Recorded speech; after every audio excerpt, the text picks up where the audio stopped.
You're just in time. Quick, get behind your bench.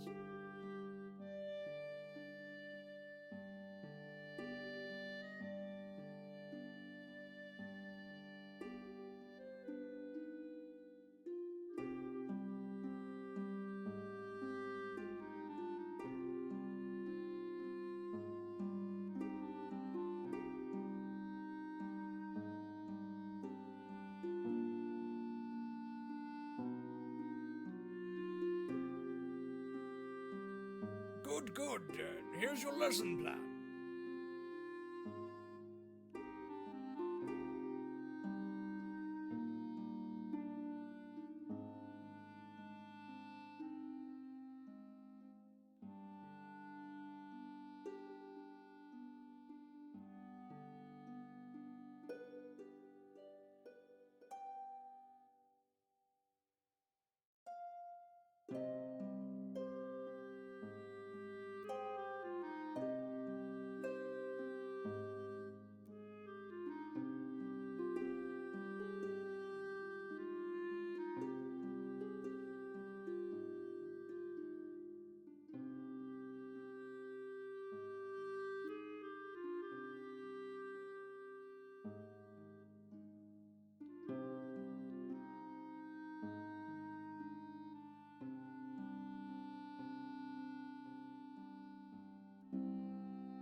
everyone, and welcome to the Scratticus Academy.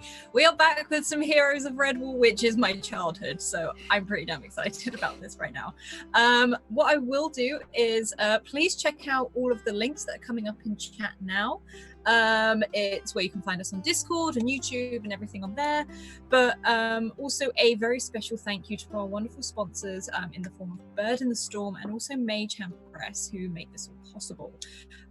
Otherwise, I'm going to hand over to our very capable, very wonderful DM, Rachel. Oh, hi. Oh, hi. Hi, everyone. It's amazing to be back on Scratticus Academy and DMing a show too. I am low-key terrified, high-key very excited.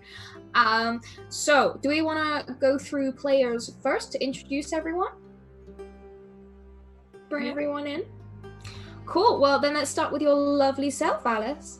Oh, hi. I'm Alice. I'm also White Rabbit Pick. I am playing Holt Bartuck, who is a very, very big, oversized, top-heavy, soft otter. And I'll leave it at that for now. Amazing. All right, we're going to go around clockwise. Next up, this is my real name with Gruber.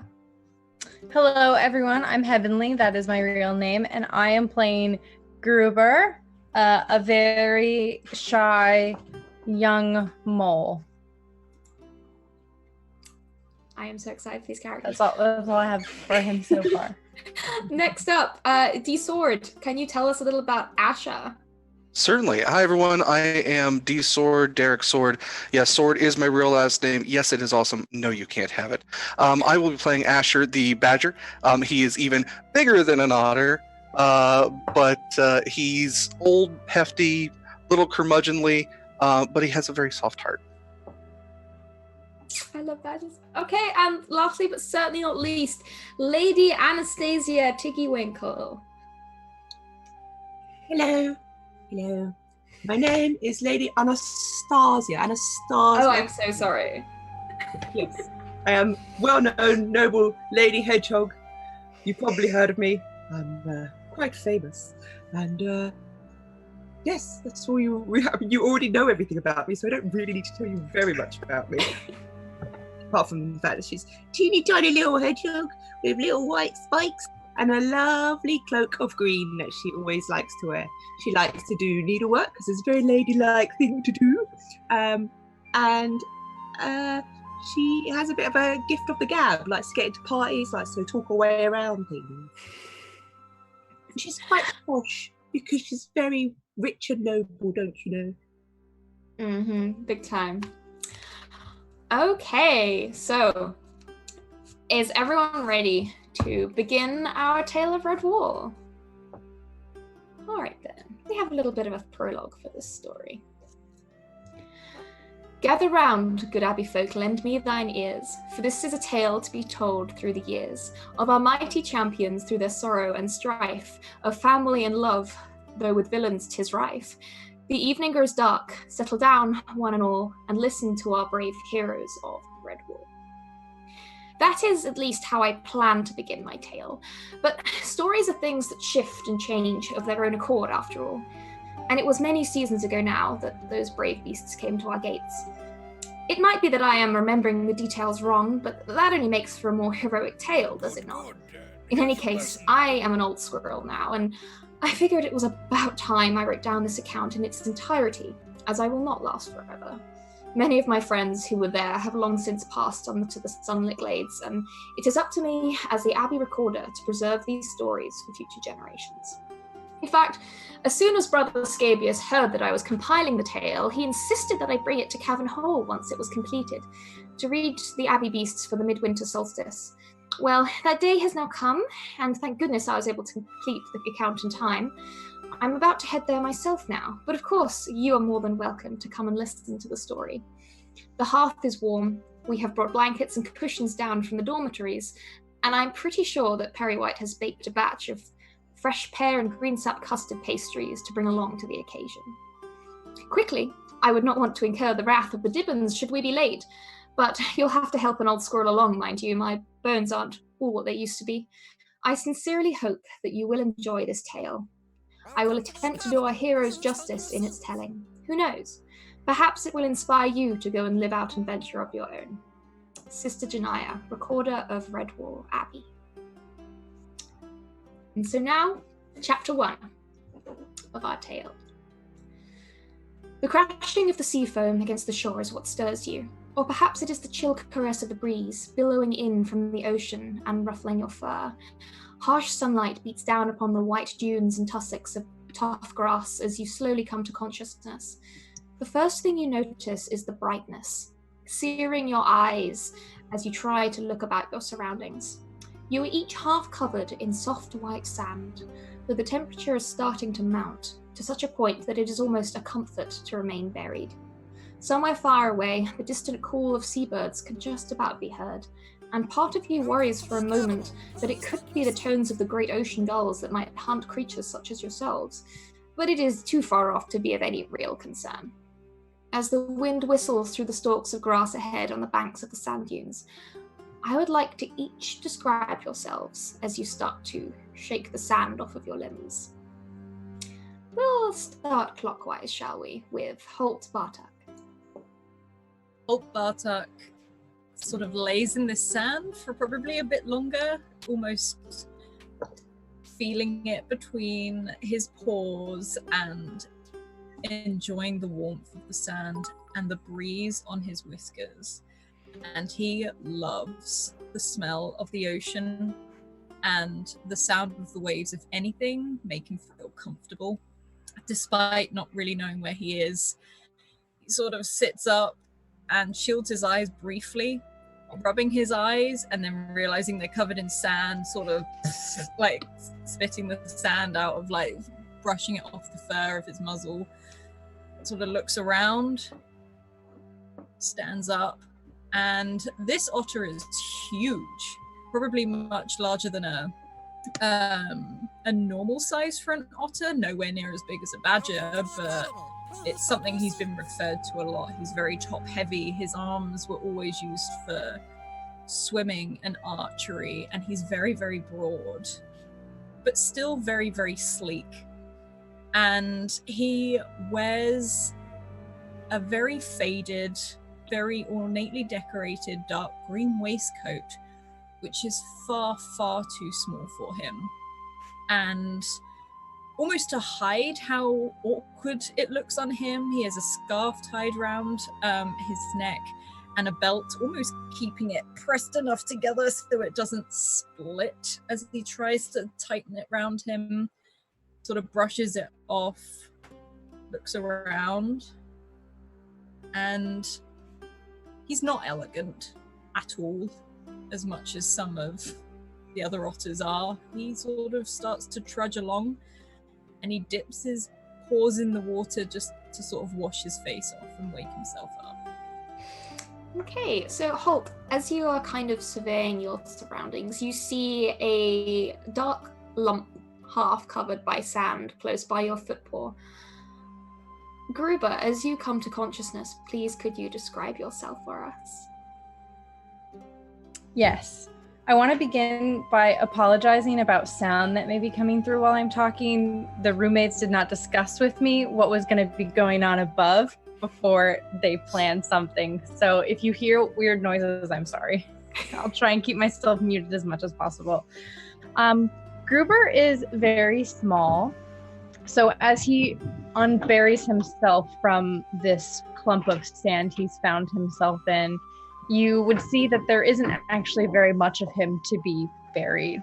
So as he makes his way out, his tail, which is very bushy and frizzy and has knots and burrs stuck in it and now sand, is probably about the same length, if not longer, than his little tiny body. And he has very big hands that are really small, and he kind of uselessly tries and brushes himself off. And as you see him emerge, he is wearing what was maybe once a purple tunic that would have been belted at the waist, but you can tell that he's perhaps been in this tunic for a very long time, and it is tattered all along the hem and has stains on it all over, and the belt is cinched very, very tightly with homemade holes that have been put along, as over time he has had to tighten and tighten it. And as he comes out, if he sees you, Holtz, which I'm sure you're quite a lot bigger than him, he is just going to wordlessly stare at you. Okay, so the little mole is staring stock still at the great otter as the otter kind of starts to cool his face in the water. A short distance, maybe like 10, 12 feet away from these two, we can see these long spines jutting out of the sand as if some enormous sea urchin had been grounded on the beach and dried out in the sun. However, the spines start to shift as a hedgehog emerges from the sand. Anastasia, if you could please tell us about what we see. I imagine she's not gone into the sand very elegantly at all, sort of face first, bum in the air type thing. Luckily her cloak is long enough that it covers everything. And as she sort of pushes herself up, her hood comes over, and she's oh my goodness, what has happened? But I don't understand it.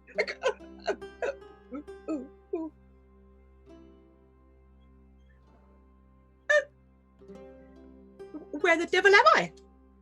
And she is very small. She has one of the markings around one of her eyes is black, while the other one is white.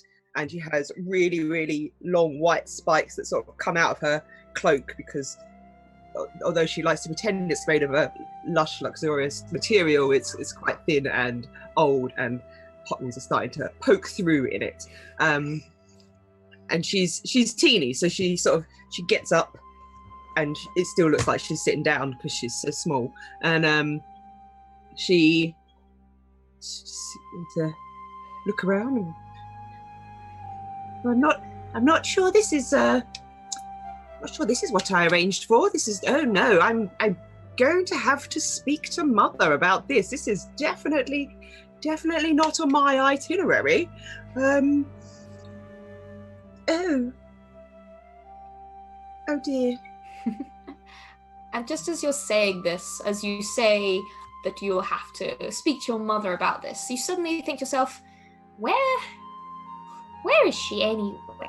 And you're trying to think, I really must go find her so I can complain about this whole thing. And then you can't, you try to picture her in your mind's eye, and it's as if it's kind of swimming in your mind. And as you try and think harder and harder, you have this slight headache that starts just behind the eyes, like one of those nasty little annoying headaches.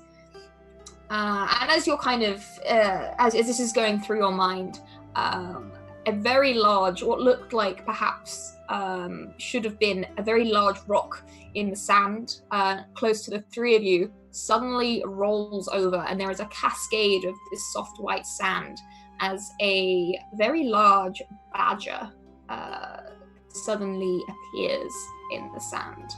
Asher, as you come to consciousness, please describe what everyone sees. Yeah, so as Asher rolls over in the sand, you can see that there's a very large black and white striped kind of shape. He stands up as he's kind of brushing the sand off, and you notice he's wearing a blue and yellow kind of quilt tunic, simple belt around it. You can kind of see that it's worn a little bit in certain parts, and almost stained with kind of like brown, almost. It looks like it might be something he would wear under armor traditionally, but is not currently wearing any. He's older. He has kind of a sugar face, as the kind of describe animals having, where there's more white around his muzzle than black at this point. He's got a little bit of gut, but he's still a large, sizable, and intimidating figure. He has still sizable shoulders that can kind of determine that he could push more than his own weight around. As he's brushing the sand off, he actually starts to wince a little bit as you notice that there's a series of scars on the left side of his face that almost look like claw marks. And he starts brushing sand out of some of the scars as they begin to irritate. He kind of stretches his back a little bit, and you hear a series of sizable cracks. And he goes, "Well, it's hot, isn't it? Oh, who are you?" And you all hear this booming voice of the badger behind you. And as you look between each of you, there is definitely recognition. You know each other. This isn't the first time you've seen these faces around you. At least you're pretty sure it is. The only problem is you can't seem to place any context for where you might have seen them before. All you know is that these strangers, you have known them for some time. Even though Miss Anastasia, you might swear you've never seen a badger in all your life. That would be ridiculous. And yet there is still that flicker of recognition. And Holt, this mole, they are familiar. You've known them for some time, but you wouldn't be able to recall their name if you tried. And Holt sort of looks down at this mole friend, seeing him sort of pop out of the sand and brush it off. He can't help but he sort of goes as if he's going to brush the sand off the top of this mole's head and then resists. And he's like, "You're right." And he's sort of like almost to make himself known, even though he's massive, he does forget that he is actually quite towering over. He takes a step back and looks at this mole, and then looks over at the badger and the hedgehog and back to the mole. Yes, I think so. I don't appear to be bleeding, and I can feel all of my limbs, and there's sand in my eyes, but I don't think that's anything to be worried about quite yet, unless, of course, one of the grains lodges deeper into my eye and perhaps severs with its coarse structure over time the connection of my eye to my brain, and then I can't see. But I think do you want me to dunk you in the water, mate? It helps. It gives no you a bit... no it's not bad. And he sort of scoops up the water and sort of like shakes it over his face. He's like, and holds out, like scoops up some of the seawater and just holds it out. Gruber, you have a very distinct feeling that moles and water aren't the best combination.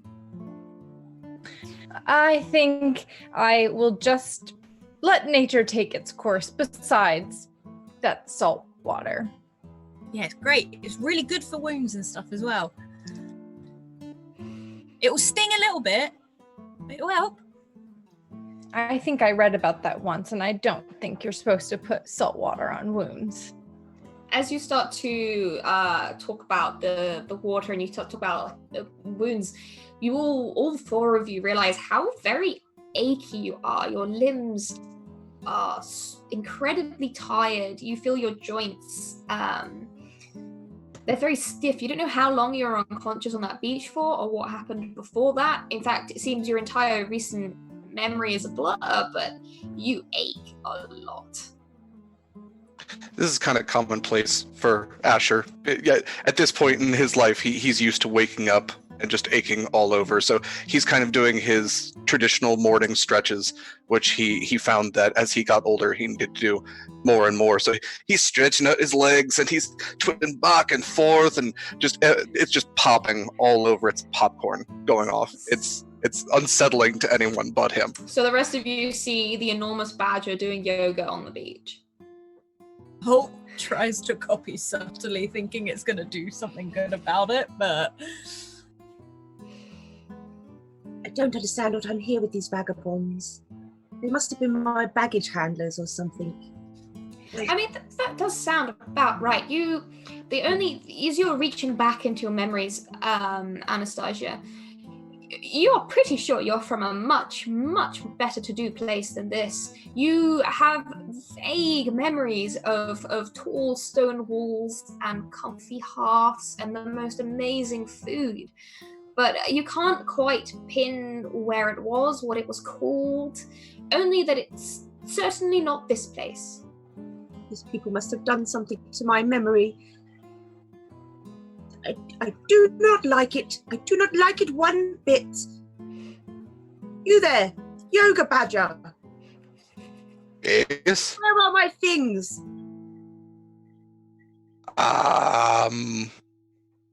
Will your things happen to be sand and rocks? Because then the answer would be everywhere. Look at me. Do I look like a person who owns sand and rocks? I have people. I tend who not own to those judge things people. for me. What were your things, Mus? Well, I don't remember, but I definitely would have had them. I wouldn't have travelled without my things. You look Well, like a person who would carry things for someone. So, where have you put them, sir? when I find the things that I can't remember that you can't remember where I put them, I'll remember to tell you. Well, I suppose that would have to do for now, won't it? I'm quite thirsty.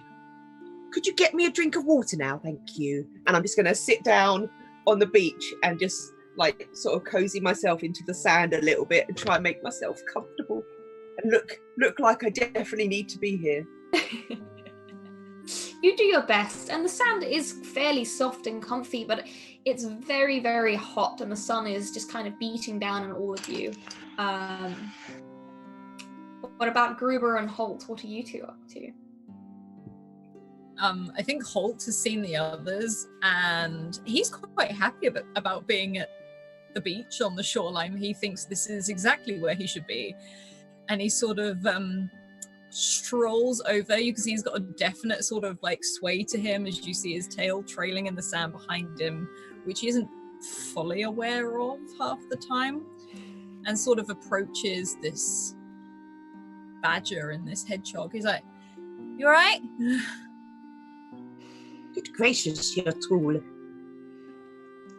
And then like he looks down at himself and then looks at the badger and then looks down. He's like, "I'm not as tall as him," which is nice. And he sort of looks over at Asher. That, I don't really know what's happening here, but I seem to have dozed off on the beach, and must have been a good nap because I don't remember much. What are you lot doing here? I feel like I know your faces. Well, I don't know. I assume I must be on some sort of holiday vacation type thing. This must be somewhere near the hotel or something, but it doesn't seem. I don't remember. It is funny that you mentioned that you recognize me. I recognize you. I can't for the life of me remember your name, and this is awkward, but I'll reintroduce myself. I'm Asher. I'm Holt. Sure, we've met. Nice to meet you, Holt. It's good to meet you too. There's a mole over there. I forgot to ask his name. As you had made your way over to the group, I was definitely trailing quite close behind you. And when you stop, I probably bump into you a bit. My eyesight isn't super great, and I kind of scurry back. And as you all are talking, as you're all so much bigger than me, I'm just kind of looking around. Did you say you don't remember anything? Not at the moment, no. Do you remember something? No. Does anyone remember anything? My name is Gruber. And I sort of move to the side, lift my tail very cautiously away from you physically with my hands because I don't trust my tail. But, all right, Gruber. If any of you wanted to try and drag some memories together of why you're here and why you know these people, just anything, you are welcome to roll a, I think we'd make this a will check, if anyone would like to. Yeah. So let's walk through what a roll Let's looks do like. it. After a long introduction, welcome to the A Song of Ice and Fire role-playing system, which I've adopted for this game. We will be rolling pools of d6s. So, to do a will check, you're going to roll a number of d6s equal to your rank in will. And if you had a specialty in memory, you could use those as bonus dice. However, I believe specialties we still need to iron out a little bit. But for now, yeah, we'll do some will rolls, please. And my microphone is exactly...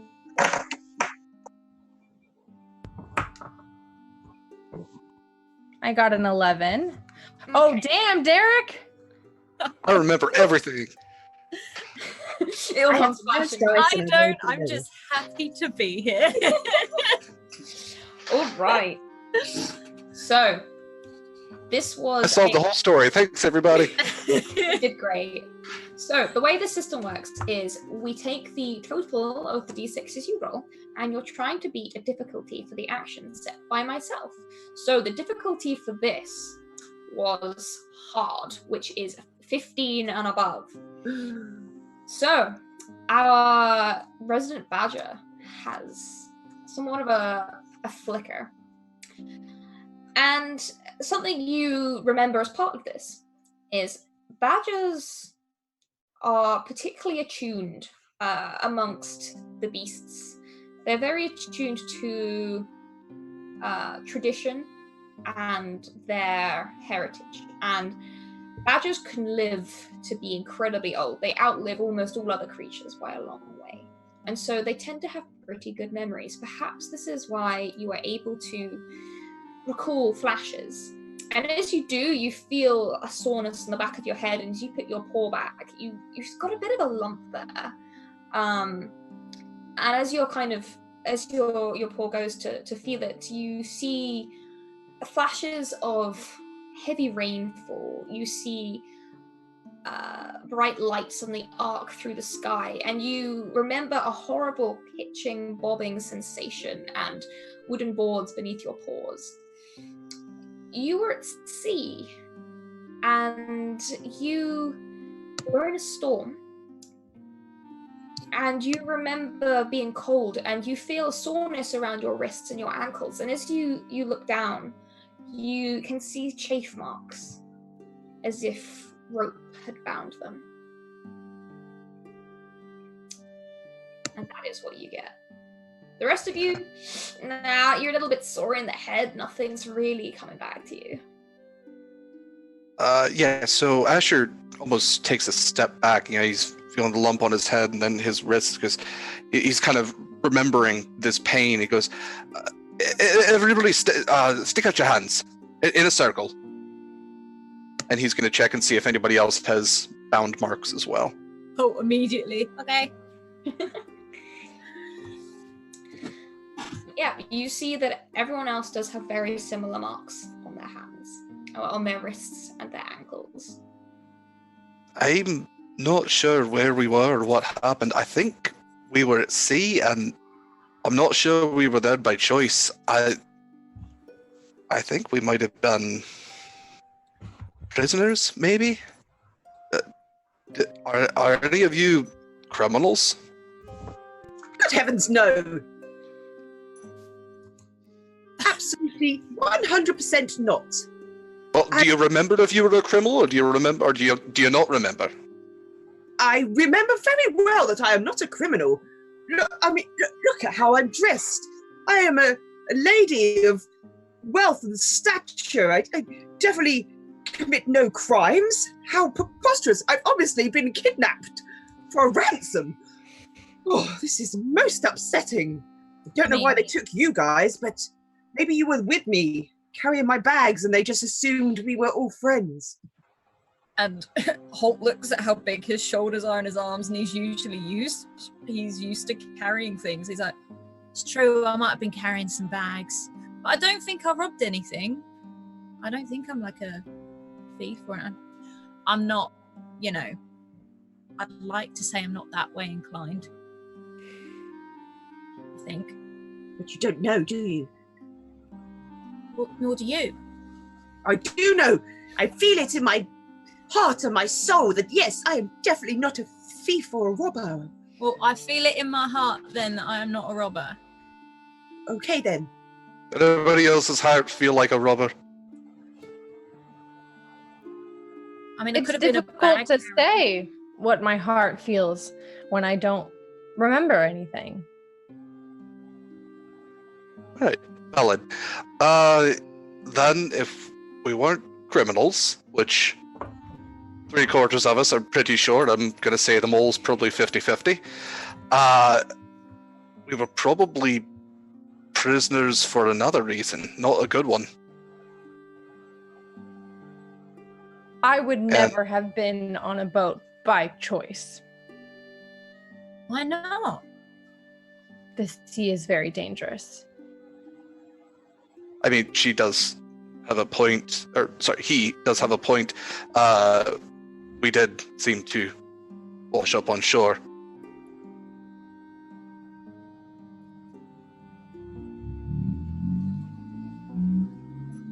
Holt and Asher, as very tall, large creatures with a certain advantage of this height, could you both make, actually could everyone please make an awareness check for me? It'll just be slightly easier for you very tall critters. I'm so bad at awareness. I have one in notice. That work for this? You can add that to your roll, and then just basically add up the biggest numbers. So An extra dice, or is it just a +1? no, you roll an extra dice. So if you actually the best way to do it is probably roll your normal pool of dice, Okay. and then roll the number of dice you have for that specialty. So 1. Yeah, roll one more dice. All right, so you can swap that 6 in to replace one of those ones. I definitely Which would will, do that. yeah, which would take your overall total to 12, which is much, much better than 7. Yes. So we have a 12, a 2, an 11, and an 8. Well, Yeah, it's 16. 16. Oh, yes, because you swapped one in. Yeah. Yeah, that's very good.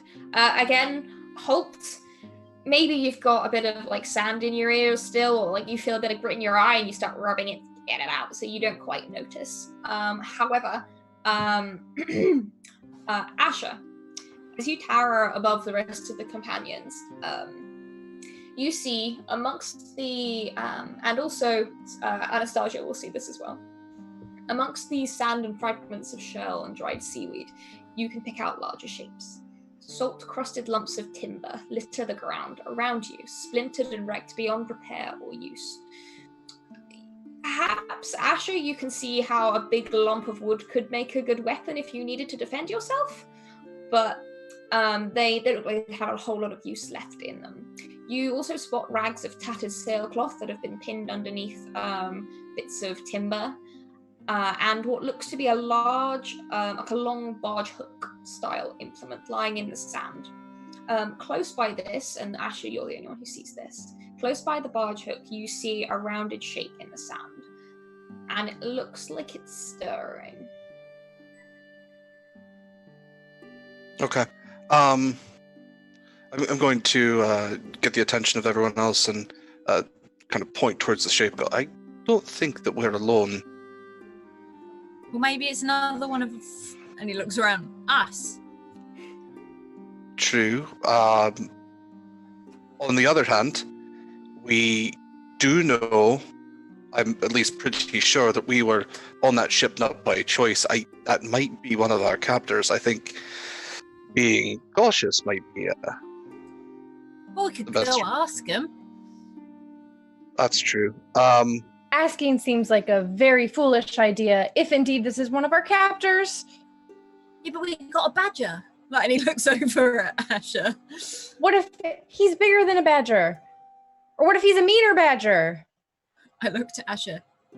Is it about the same size as the badger? Is it? It's about halfway between the size of Anastasia and Holt. So smaller than an otter, but bigger than a hedgehog. No, Holt, he's smaller than you. Oh, They well, are so small. then. Grab a plank just in case. Why? For to whop him. I've never done that before. I get a sense that you may have been a criminal. Yes. Oh, me? No. I was an upstanding something. No, As- I don't think that's correct at all.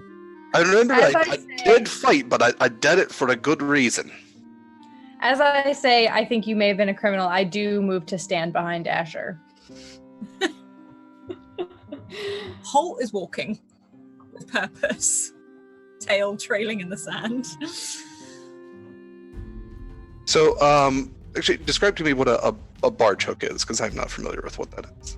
So in this case, what you see is what looks like a long pole, and on the end is this nasty-looking iron hook. So it's just a bit like a curtain hook pole or something, but so it's just essentially like a long wooden pole with an iron hook on the end. Okay, I think Asher's gonna go and grab that, and then use the non-hook end and kind of poke the shape a little bit. So you see the poke start to stir a bit more, and you hear this kind of slightly garbled kind of groan. It goes, "Ah, ah." And you see the sand starts to part around a face, and these two rounded ears kind of prick out of the sand, and you see that these ears have been damaged by a lot of by you're not really sure what, but there are chunks missing from these ears, and one of them has a very large gold hoop. And after a second, you're like, well, of course, it's a rat. It's a sea rat. And part of you instantly knows that sea rats are renowned for being dangerous pirates and corsairs. And that this one is certainly dressed like some kind of ne'er-do-well pirate. You see these gaudy striped red pantaloons and like a very stained, what might have once been some kind of whitish kind of shirt that was tucked in is now very heavily stained and patched and repaired. And you see a kind of a copper tooth poking out under this snout with these grizzled whiskers. And the rat looks like they've been unconscious at least as long as you guys have, but he looks in a lot worse condition to the rest of you. Anyone who's kind of close enough to see, could you roll for me a medicine check? I believe that's a thing. Is it a thing? Or is Healing, maybe? Healing, that's it. If you could roll for me a healing check. Who's close enough to see? Would I be able to see from behind Asher? Yeah, if you're just kind of peeking your nose out from behind Asher, you can probably see. Asher's rolling good. Yeah. Yeah, Roll20 actually likes me today. Roll20 hates me in my other games, so there's the sense of justice here. Okay. So, both Asher and Anastasia, you can clearly see this rat's right leg is broken. It's twisted at a bad angle, and there is a lot of kind of dried blood mixed with sand and salt from the seawater is kind of crusted over the wound. You can also see blood from a large kind of hit to the head of this creature, and it just generally looks like this rat is covered in injuries and bruises. It just looks like he's had a very, very bad day. Holt, you can clock the broken leg. That ain't natural. It shouldn't be bending that way, is what he's thinking. Sort of looks over at the others and then looks down at this rat, sort of bends down to him a little bit, looks at the leg. He said, you all right? As soon as you speak so close to the rat's face, it jumps. The eyes snap open, and then you just see it kind of snarl as it tries to scrabble away from you, and then winces as it jogs its injured leg. Can I pick it up? Yeah, of course. Make a.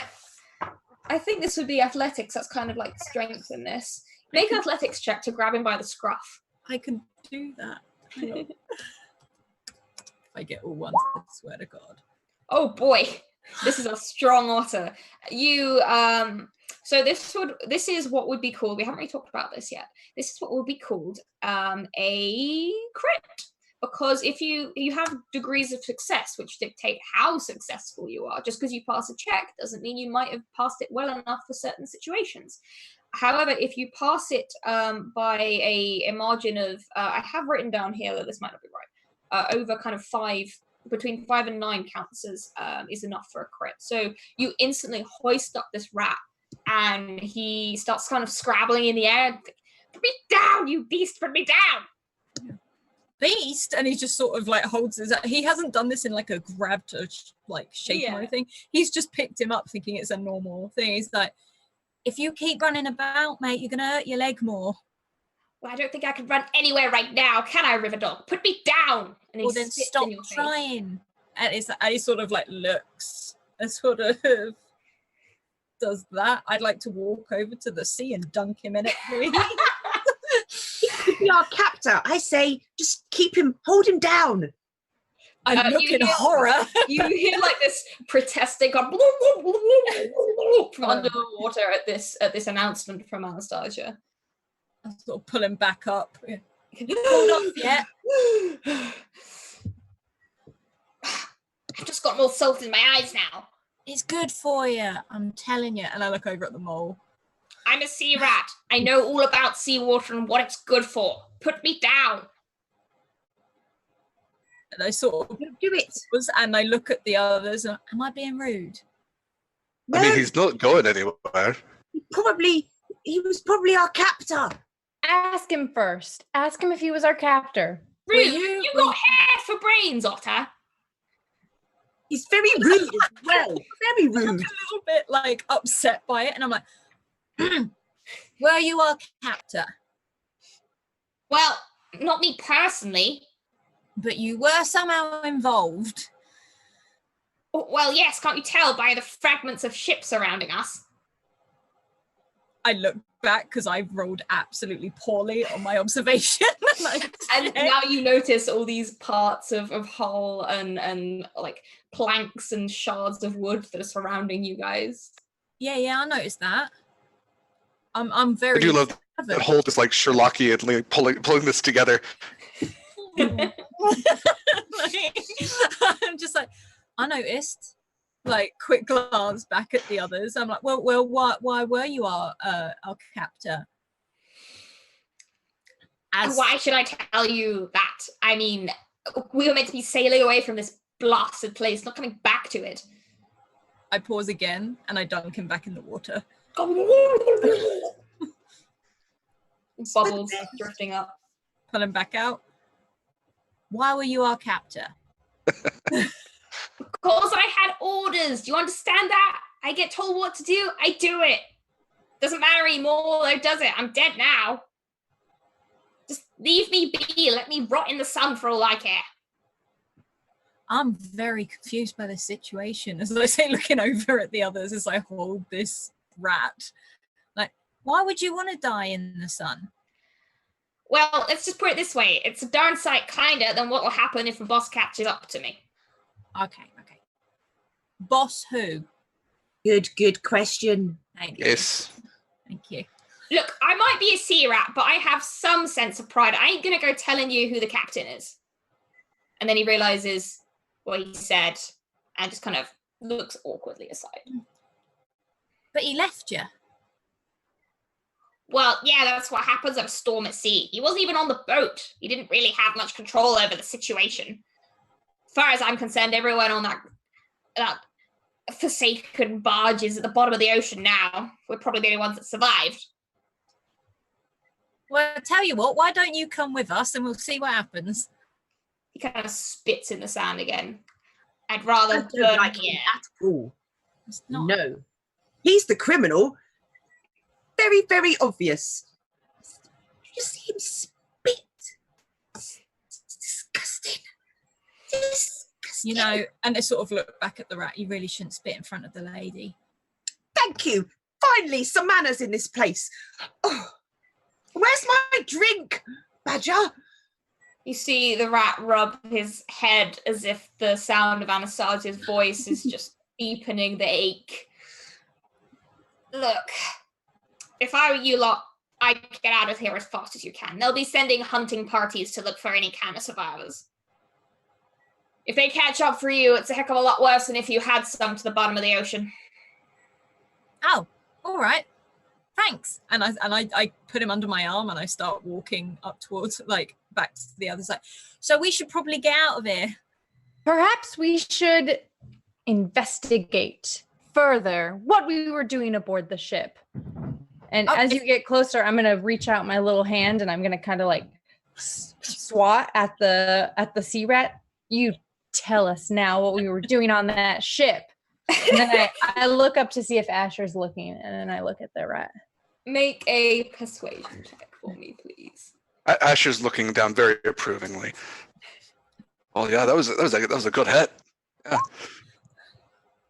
Okay, that was a pretty good roll. This is going to be against the rat's defense score. The rat's intrigue defense, or at least kind of a defense against being persuaded in this case, is going to be will. Okay, so yeah, you beat that because if there's a contested roll, what you're contesting, if it's not something they're actively rolling against you, is essentially the rank in the relevant skill times 4, I believe. Boop, boop, yes. Which in his case is sadly not enough. He sighs. Look, the captain don't tell grunts like me everything, okay? I was told to help. Well, I'm not even that far up the rungs on the ship's crew, you gotta understand. I was just meant to keep an eye on the prisoners, and I mostly just scrub decks on that ship. Honestly, I was not responsible for taking you guys into custody at all. As far as I know, the captain has some big other plans, but he's ashore with the rest of the horde, so I would really rather you just left me here, please. Do you mind if I hold the rat for a second? Oh, yeah. And he basically just passes him over to you like a child. I'm going to kind of grab the rat on the sides, and I'm going to try to intimidate. And I'm just going to shake him and go, listen here, you little bugger. I'm going to ask you a series of questions, and you're going to answer honestly, or so help me. I'll make your death a lot slower than staying on this beach. Can I say Holt is mildly intimidated and actually steps back? Yeah, absolutely. My bags. Maybe he was my bodyguard. Yeah, I cover my face with my hands as he does this. All right, roll intimidate. Now, is that a subset? That's going to be a subset of Persuasion. Yeah. Yeah. All right. And I do have a 1 in persuasion. So, well, 5 and a 6. Okay. Okay. So, yeah, I'll stick with the 11. 11 is very good. So, the rat kind of cowers underneath your paws and just kind of like scrunches up with his own little very kind of injured paws in front of his face. Look, okay, I'm trying to tell you what I know. I don't know much. Name your captain, first and foremost. Look, you are a badger. You're a big guy. You're a very big guy. I am very, okay, I'm gonna put this out. I am more afraid of the captain than I am of you. And I'm not gonna be throwing his name around. They say it invites bad luck to say his name. But I will tell you. As far as I know, they came across a group of troublemakers who had been trying to get in the way of the horde's business. So they set a trap, they captured these troublemakers, and they were gonna ship them off. They're gonna ship them down south, where the rest of the prisoners go. And that was where I was meant to be going. I hadn't actually been there before. I was recruited only recently from.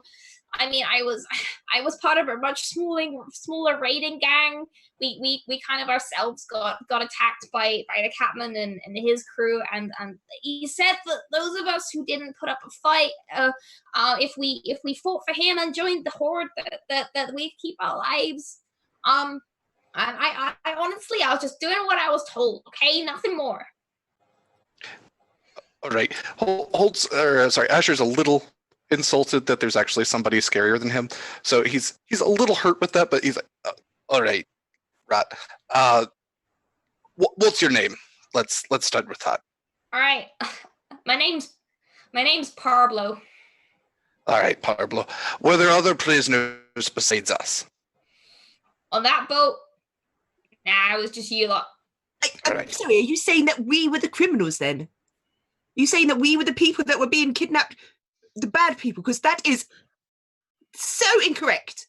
I think he's saying we were the troublemakers. Please, No. Calm your spikes.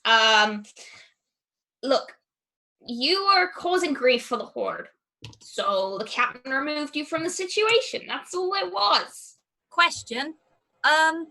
I know you can't say his name. Can you write it?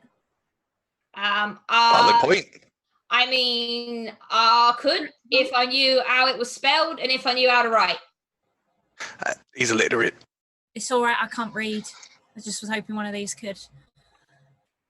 I can read.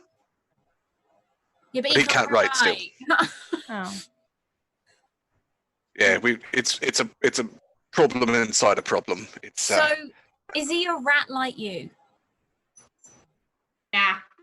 What I already ain't no rat. Some folks say he's a fox, some folks say he's a wildcat. I've never actually seen the guy. All I know is he's rumored to be able to take on a badger single pawed, that he's destroyed settlements up and down the southward coast. And there's something he's looking for in Mossflower Wood. That's all I know. all right. Last question from me, at least. You took us from this place where we are now, correct? Well, no, not really. So I can't do like a crash course in how the ocean works, how tides, and do you know how tides work? They're currents. I do. So when a ship goes down at sea, you're gonna end up wherever the currents put you. This isn't where we set out from. We were a little way further north. Most of the horde's probably fairly inland right now, but they'd also be further north. I mean, there ain't much down this south country, I'll be honest. So you'll probably have to travel a little ways before you find any kind of shelter, if that's the kind of thing that tickles your fancy. Personally, I'd be much obliged if you could just put me down on this rock and I will wait for my time to cross over to the dark forest in peace, if that's okay. No. Hold, can you take the rat back, please? I can. Thank you. And I would like to go over to some of the wooden planks and try to craft a splint and maybe even like a cane. Okay, roll for me 2 separate crafting checks. If you had woodworking as a specialty, you could use that. I just have... Okay, so the splint, it's quite crude. You bring it back and it's actually way too long for this rat's leg. You kind of made it to fit something more like a badger, so it looks more like a weird stilt. The cane, on the other hand, is a pretty good cane. You've actually managed to get the curvature and everything of the handle. Can I try a treat injury with the splint, maybe? Yes, I'm just going to double check how healing actually works. Yeah. I guess for the sake of this, it doesn't necessarily have to give him healing points back. I'm just trying to stabilize his leg. Yeah, okay. So yeah, roll a treat injury kind of healing check for me.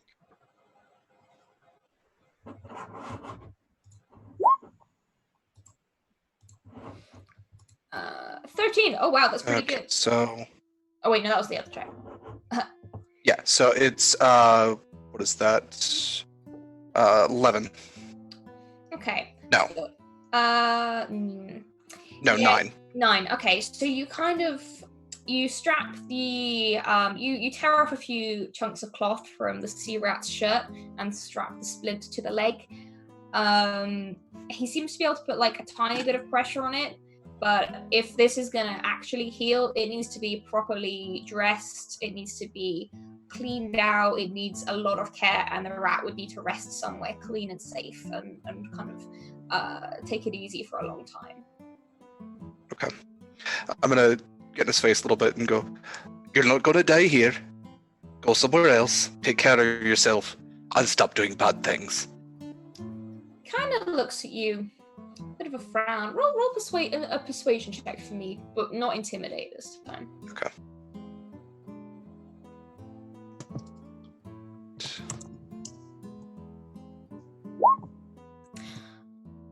He looks at you, kind of squints. You really don't know what's going on, do you? Not a clue. Holt is shaking his head as well behind him. All right. Well, keep it that way as long as you can, and you'll live a happier life. And he turns, and you see him start to limp up the beach, in the kind of a. I mean, those of you, I imagine Holt, you know kind of direction of sun and the water and stuff. You would probably be able to tell he's walking southways, roughly. That was nice. We made a friend. He gives him a wave off. I do not like him one bit. He weren't And you that hear bad. a call come back. Troublemakers. You hear a call come back. I didn't like you either, hedge pig. Looks like the feeling was mutual. Rude. Rude. I'm speechless. Not actually speechless. You know, I've got a lot to say on the matter, but this. Oh! Where's my water?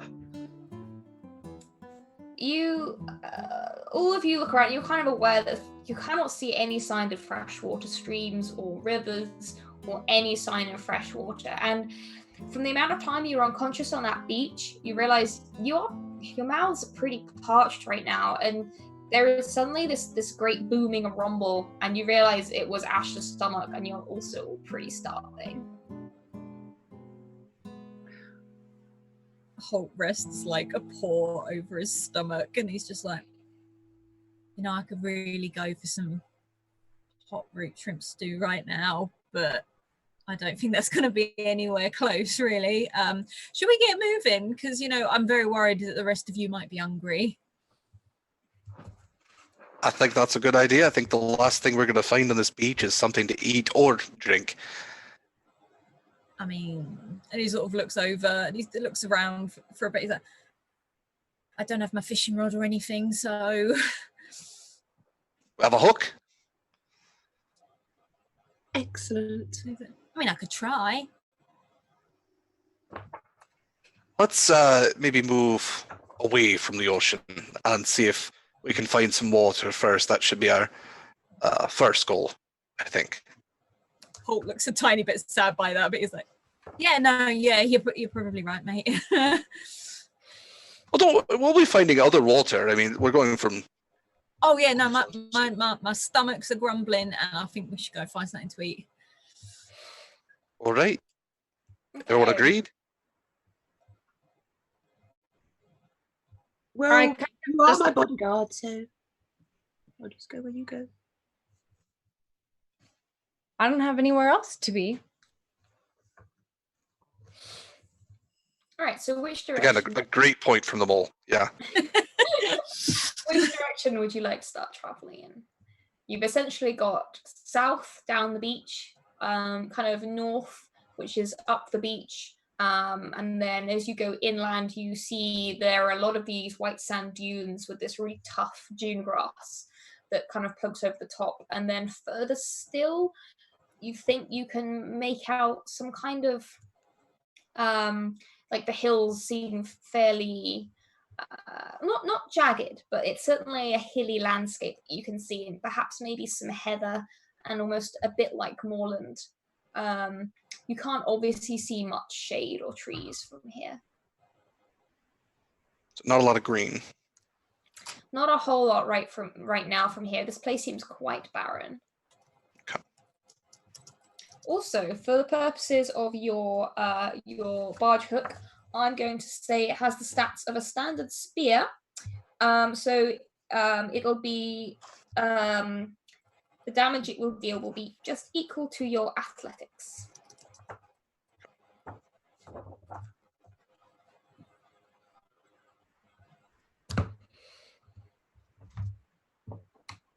All right.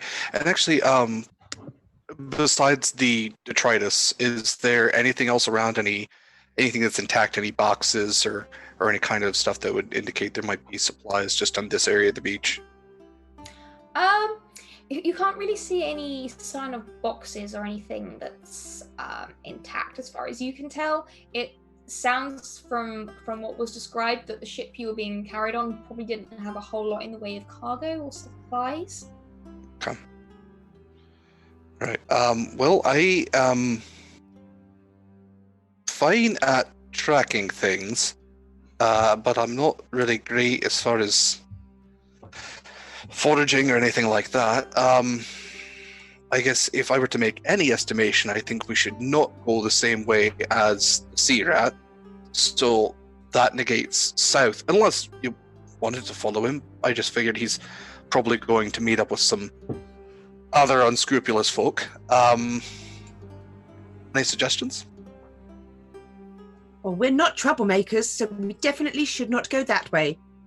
I say up the beach further, where there aren't lots of broken ships probably would be best. Maybe there's a friendly fisherman who will help me find my way home. I don't know, maybe give you some food as well. But I think it would be best if we avoided running into anyone that we don't know. Instead of helping you find a way home, they may turn you in. There could be bounties on our heads. We could be worth a lot of money. But I'm sure the safe return of me is worth more. I'm sure my mother and father, if I could remember their faces, would definitely pay a lot of money to have me back home. The safe return of you to prison, because you were a prisoner, just like all of us. Actually not kidnapped against my will. Sounds like something a criminal would say.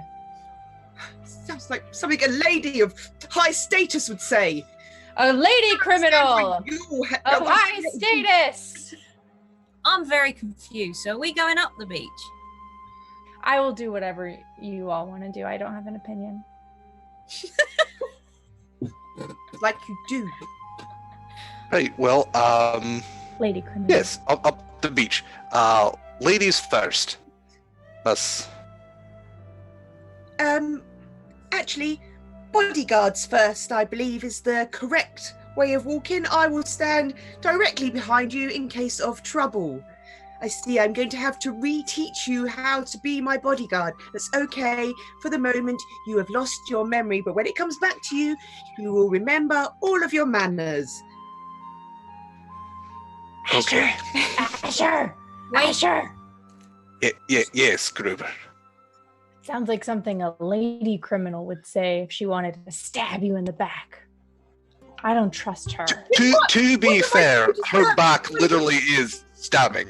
I mean, I would rather walk in front of her than behind her. She complained about manners earlier, and I'm Okay confused in here. the end. Manners are tricky on you folk. I understand that. Come on, we'll just go. I don't remember anything, but something in my gut tells me not to trust someone who says they're high status. And as I say that, my stomach is like, whoa.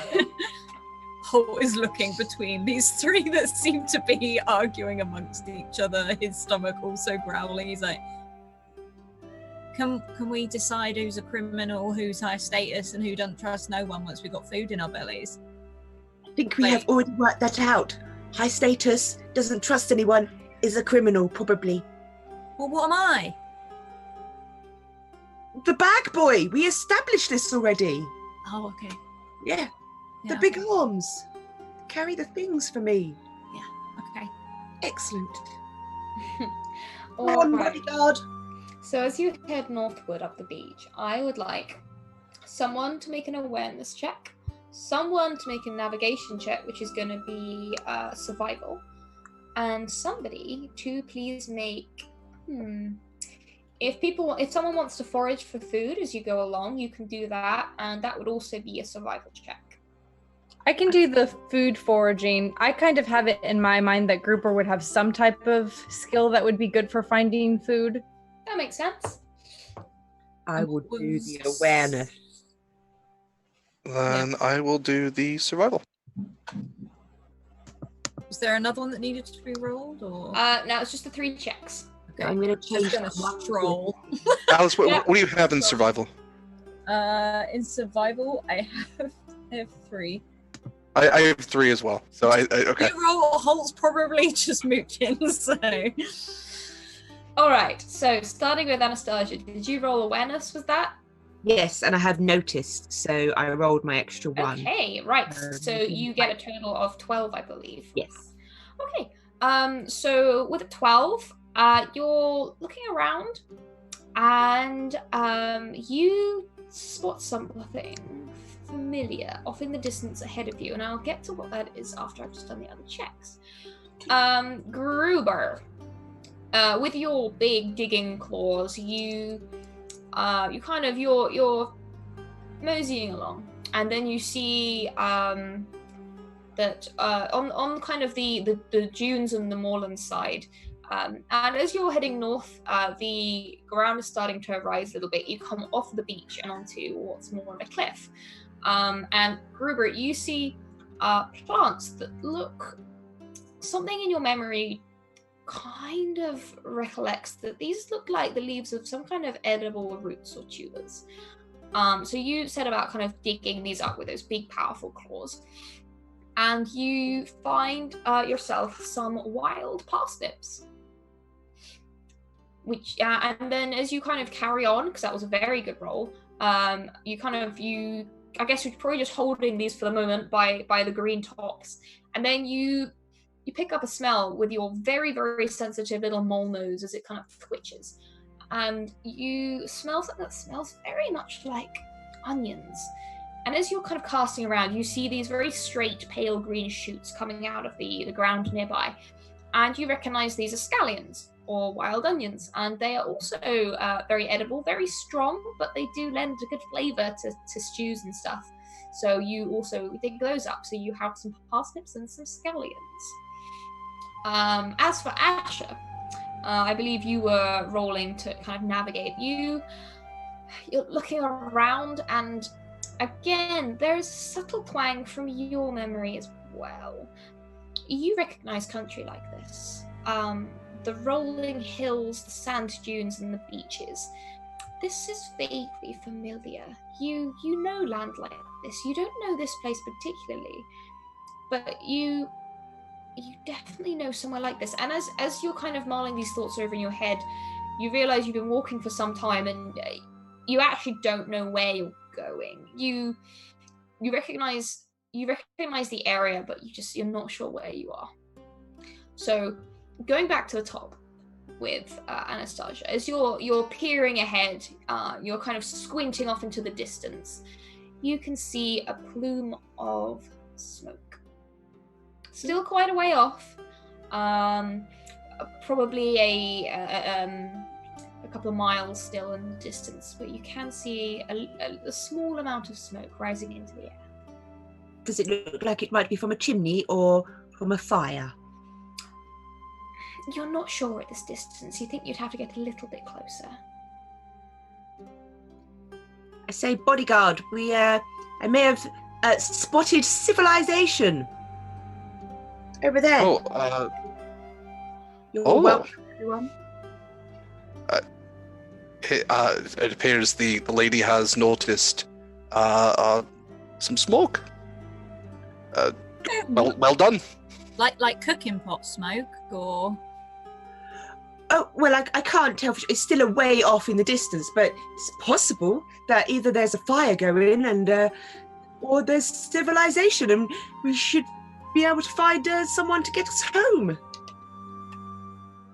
where is home? Well, I'm not sure, but I'm sure someone will be able to help us. They'll recognise my cloak and me. I'm sure they recognise who I am. To be fair, I did recognise you. Exactly. And you don't even know me, so... Well, I don't know. He sort of ponders for a moment, twitches his nose and his whiskers. He's like, I'll walk towards the smoke and see what's happening. Wonderful. Wonderful. Okay. And he starts, like, marching off that tail. Again, he's not very aware of it as it sort of just goes through all the brushes. Sort of shrugs up his waistcoat. And I walk towards the smoke. All right, so you kind of scout off ahead of the main group. Are you trying to be very quiet, or are you just kind of marching through the undergrowth? Holt would try be quiet, but I'm also very aware Holt is not in any way quiet. So I think he'd try. I mean, by all means, roll a stealth check. We'll see what happens. Oh my god. And as you're heading in this direction, there start to be far more kind of craggly cliff-top bushes and trees, and there starts to be a little bit more cover as you continue walking. Yeah, he sort of flattens himself to the ground and starts to shuffle, but the tail's probably upright. In the you air. see the tail, a bit like a periscope, is just kind of like a little flag along behind you as you're heading along. However, you don't seem to meet with any altercations as you approach the destination of the smoke, and you are soon close enough to get a better look. Can you roll an awareness check for me? Awareness, yeah.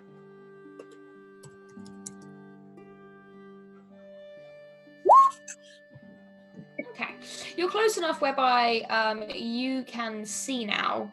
It seems to be coming from a mound in kind of the moorland.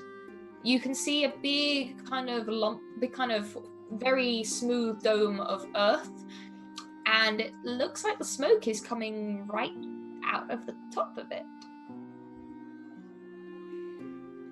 I sort of look back at the others, who probably have seen me move the entire way, even though he thinks he's been stealthy. He is not. And he's like, puts his fingers to her lips, drops back down again and starts shuffling towards the mound. All right, you shuffle closer. What are the rest of the party going to do? I suppose that I will follow Holt. I think that the finger to the lips is probably a pretty good indicator of to be stealthy as you approach. But okay. Yeah, I'm probably in the same boat as Holt on that one. So how about Anastasia and Gruber? Oh, if my bodyguard is going, I'm going to follow. 100%. Very reasonable. Yes. I'm gonna watch everyone go and like with my hands full of raw onions and parsnip and say, but I found us food. We don't need to go. I don't think that's a good. What if they turn it and then and I'm just gonna follow. Just kind of making sounds that suggest I'm against it. Like, I don't think it's a good idea. What if I bought the kind of parsnips? All right, all three of you, if you're trying to be stealthy, roll stealth checks for me.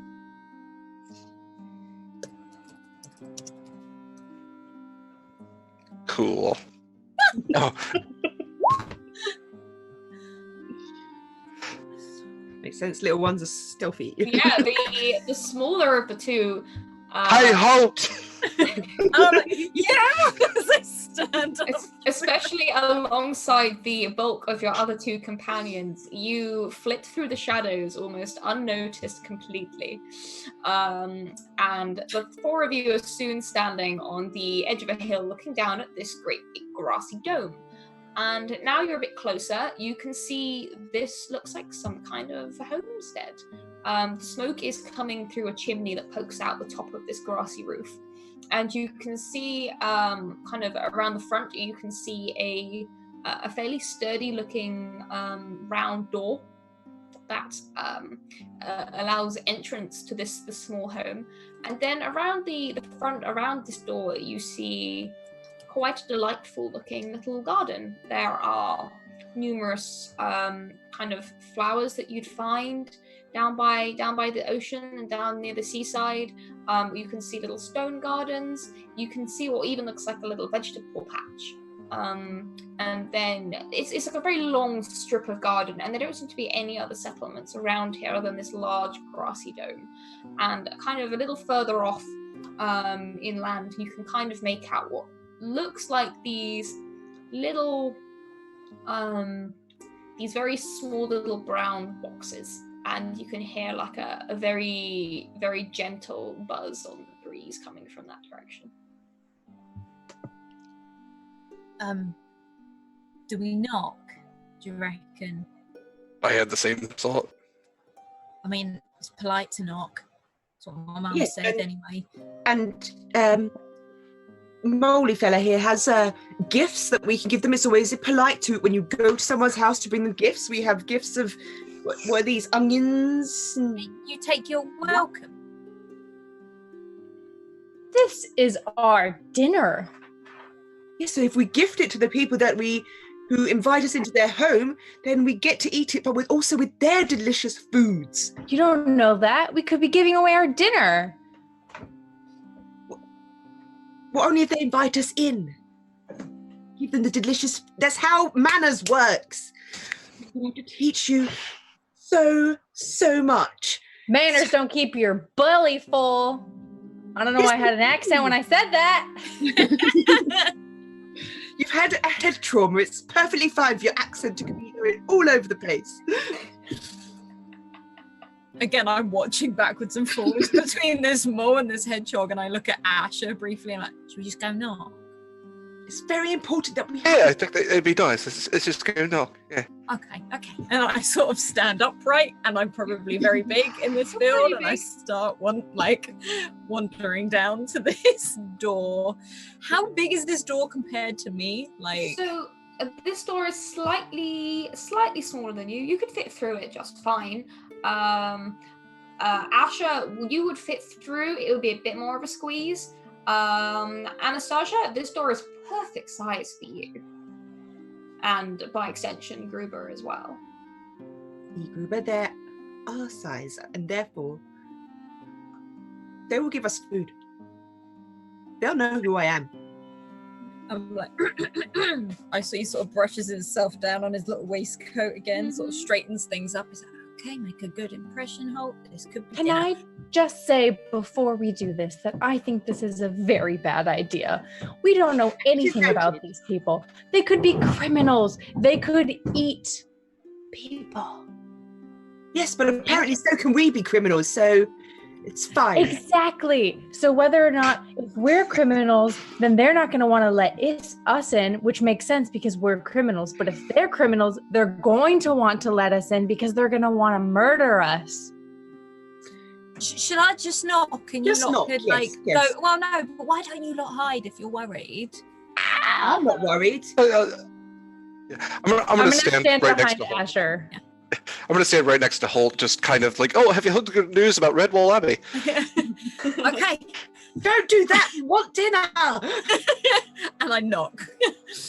All right, you knock on this very well-made and delightfully round-looking oak door, and you hear a bit of a scuffle from inside, and you hear a voice saying, "Good gracious, who could that be?" Kind of muffled from the inside of the door, and then you hear footsteps approach the door, and the doorknob turns and the door opens inwards, and you see what looks like a very aged female hedgehog kind of looking up at all of you. Mother? Hello, dears. Can I help you? It's Blinking Nora. Is that Badger? What's the Badger doing round here, Tobert? And you hear a slightly deeper voice from inside the home, kind of going, "But Badger, are you sure, love?" And another set of Sure, yeah. and a second hedgehog, about the same age as the first, but male, kind of also squints up at you, goes, "Cool, you're right, it is a badger." And then immediately you hear a chorus of very high-pitched voices squeaking from inside. "Did you say a badger? Is that a badger?" And a stampede of tiny feet as about 5 very small hedgehogs come dashing from inside this building to try and peek round the legs of their elders to try and see what's going on. This is not my house. I remember that. Greetings to you, fine hedgehog folk. Like, Holt's not very good at introducing himself. Is it? This is indeed a badger, and sort of like looks over to Asher, almost in a panic, suddenly realizing he's not the best at talking. He's like, Well, it's ever such an honor to have a badger at our home. Don't you think, darling? It's like, yeah, please come in, please come in. And they quickly kind of shuffle away from the door to let you enter. I told you, and I'm going to push my way to the front. To be fair to Gruber, I don't think this is a family of assassins. I think that we're probably fine.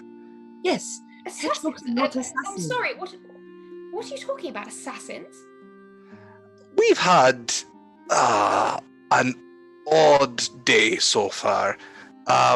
Yes, it looks like it. Come, you look like you're completely famished. Come in. I've got a stew going. Are those wild scallions? We could really do with some of those for flavor. Of course, we'd be more than happy to share our meal. We might have to drag up a few extra seats around the table.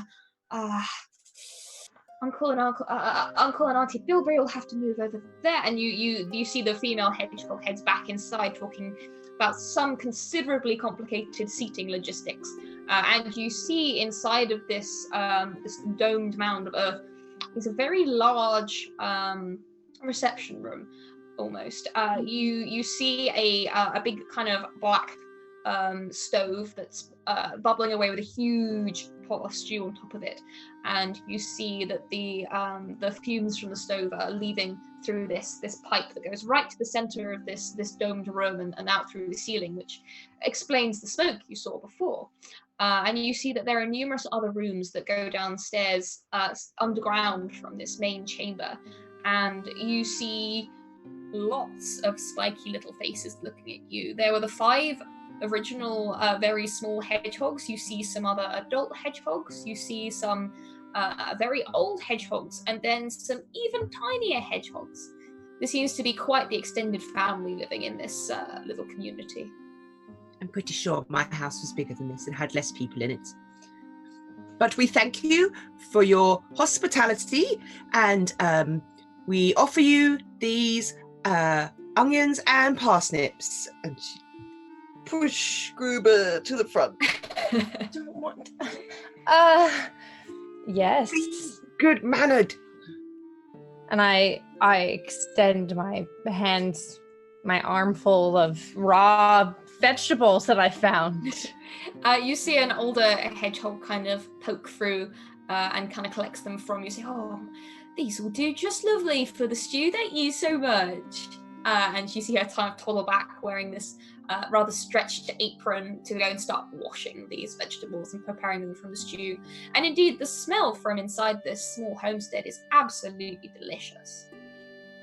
And you can see fresh, kind of freshly baked bread is kind of cooling on the sides, ready to be eaten with the stew. And in the oven itself, you can just about catch the kind of the glazed tops of those pastries of some sort. You're not sure, but it all makes your mouth water.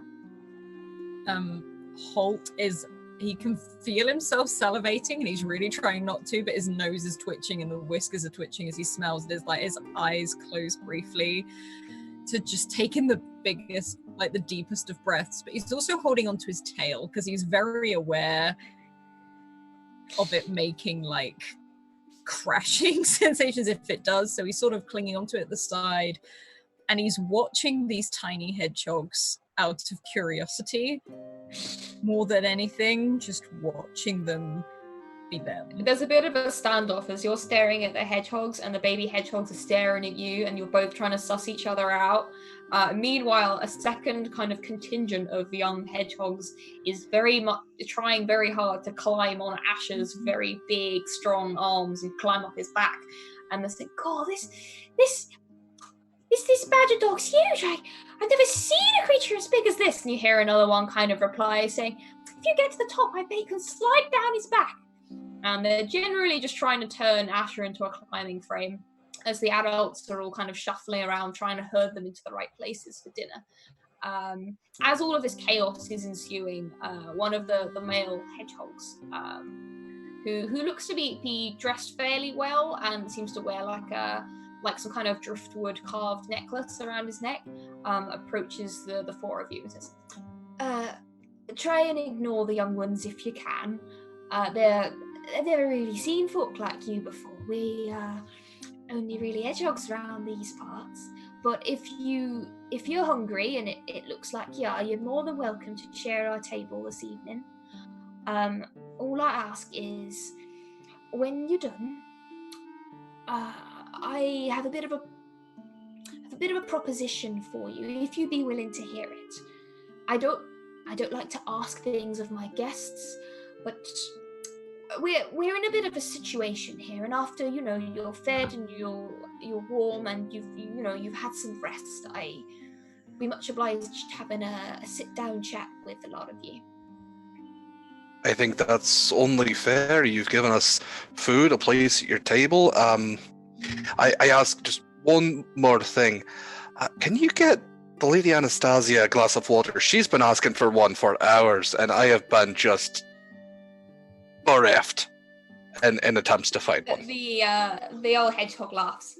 "Oh, we could do a lot better than water here." And as he kind of leads you inside, you are all presented with glasses of a kind of like a dark reddish liquid. Well, not so much glasses. They're like these beautifully carved driftwood cups. It seems like a lot of the furniture and the objects and keepsakes and everything around this house has been lovingly carved from driftwood.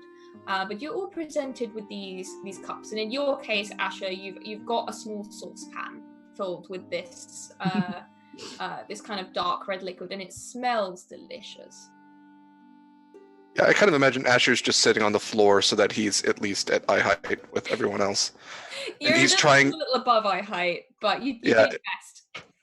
He's trying not to move as the wee barons are climbing all over him because he's just trying not to get stabbed.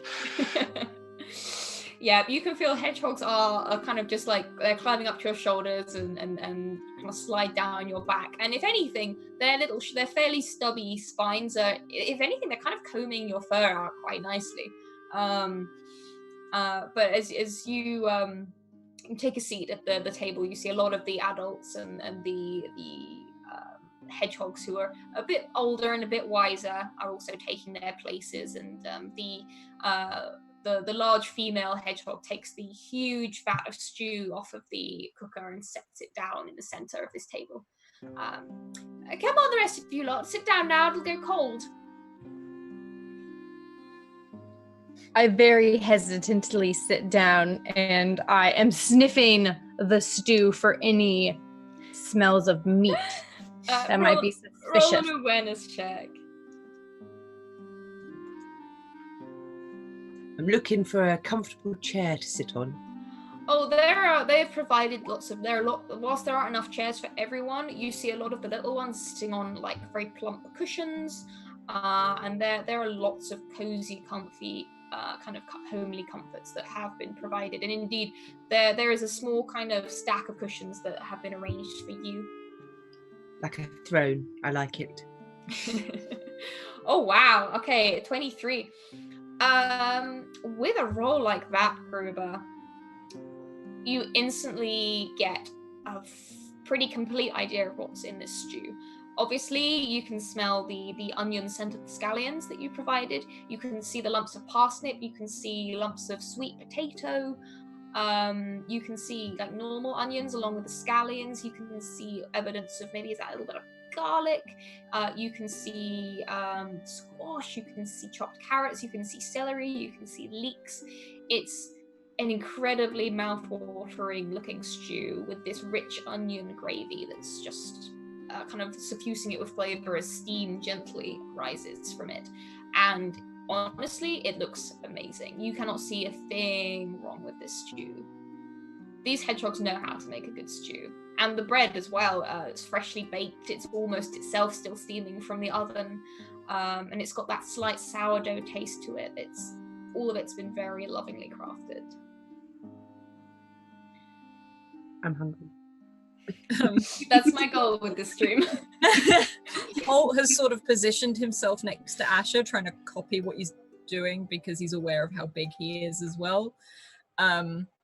Also, he's really trying not to look greedily at the food, but he sort of places his tail down very gently and waits, like hands in lap, and just waits. You see a young hedgehog maid kind of looks at you and grins. Said, "It's all right. Your mouth's allowed to water. It's pretty good stew. Don't like. Mum takes it as a compliment if you look like you enjoy it. So you don't have to worry too much about manners here."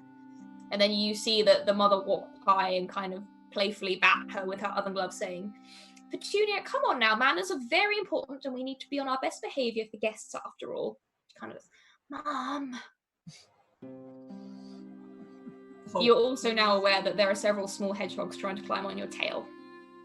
I don't know if he'd notice. He'd just start it'd start banging, and he'd be like, "Oh, okay," and just try and. The hedgehogs are giggling and laughing, and as if it's some kind of fairground ride, and they're absolutely loving it.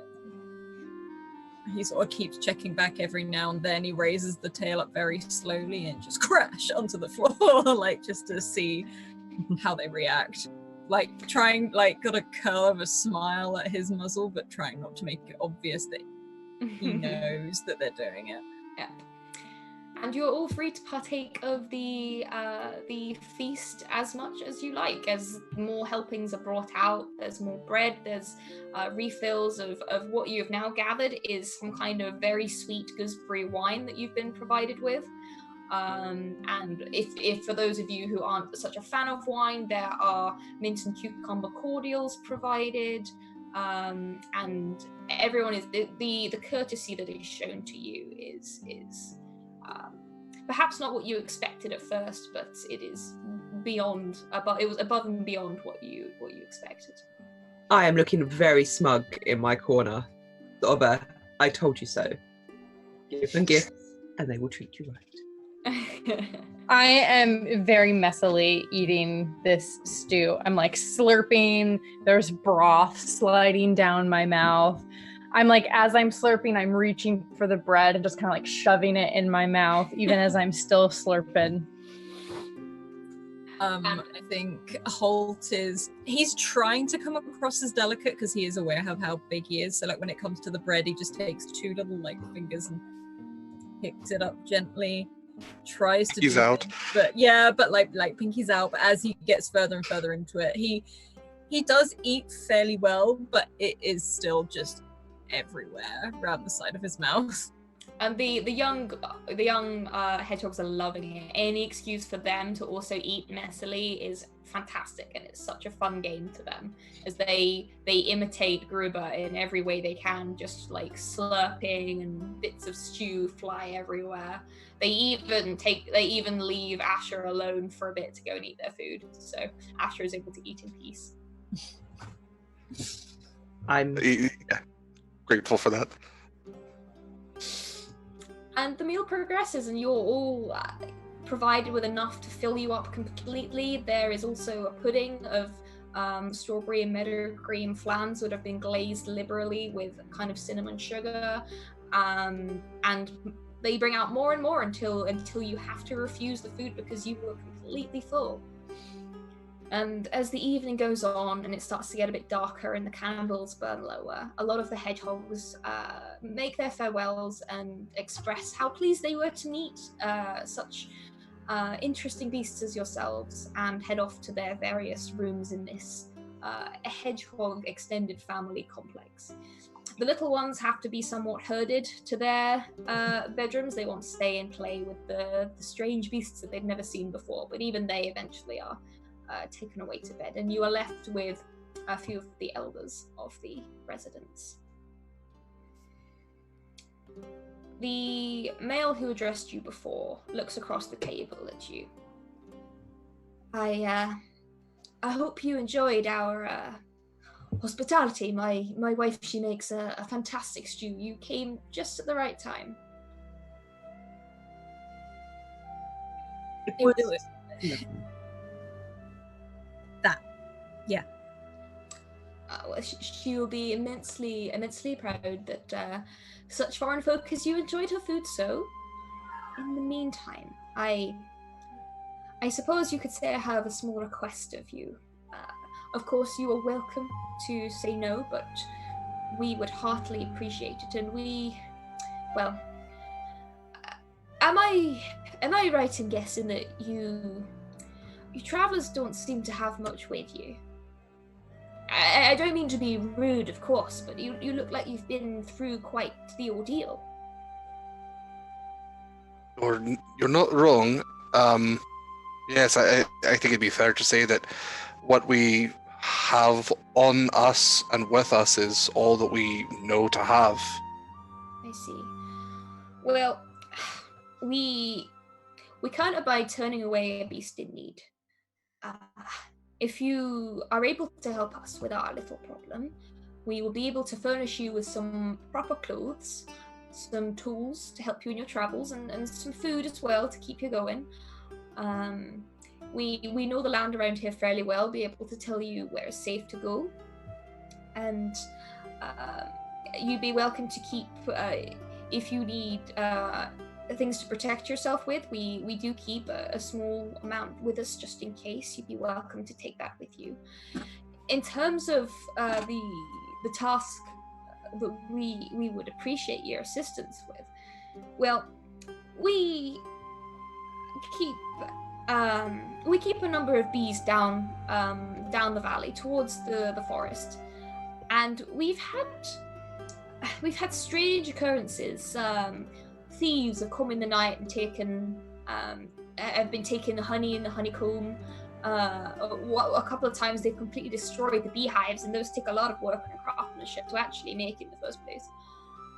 We would appreciate it if you would be able to find out what's going on, and if possible, deal with the problem for us. Now, I might be wrong, in which case I apologize for my rudeness, but you, and he pauses a bit, you all look like big, strong, capable beasts. And if you were able to solve this problem for us, we would be more than happy to send you on your way with everything you need. Yeah, all right. Like, Holt doesn't even think about looking to the rest of them.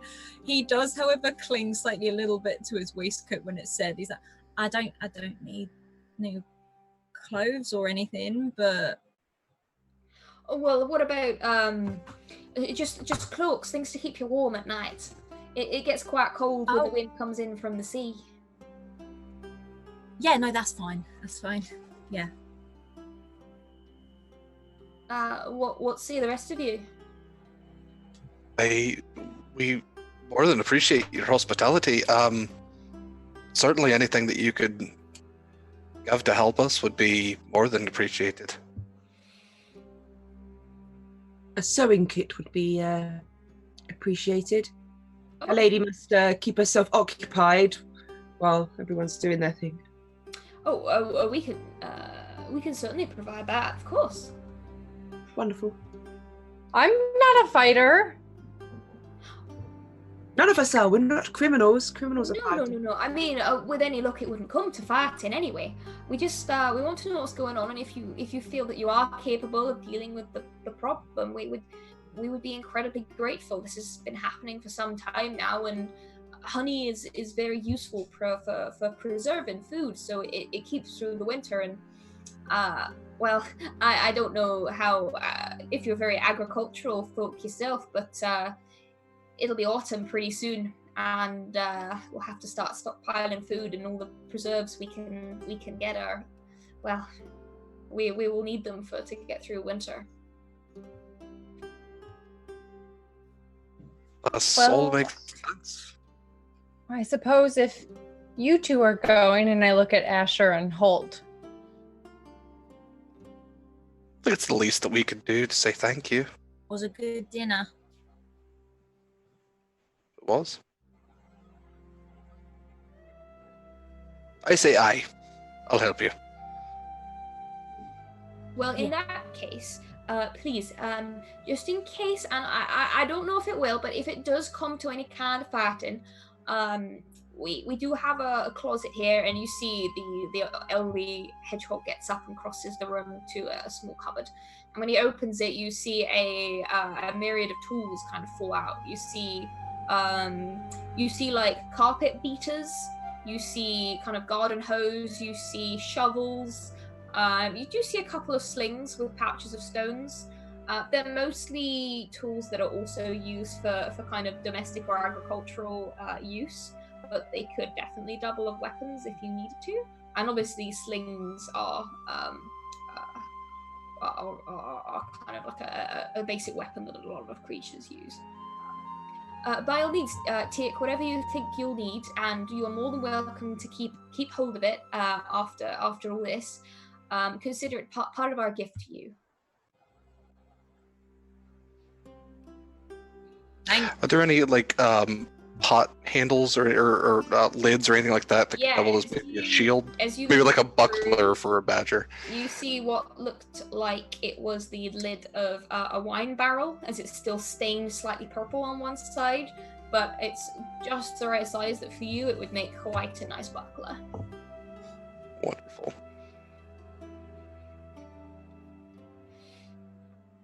You said there are slings, like slingshots?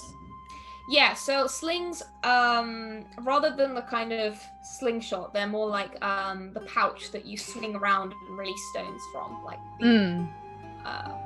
these long kind of woven leather thongs with a pouch to put a single kind of smooth pebble in that you can then launch as a projectile. David and Goliath kind of thing.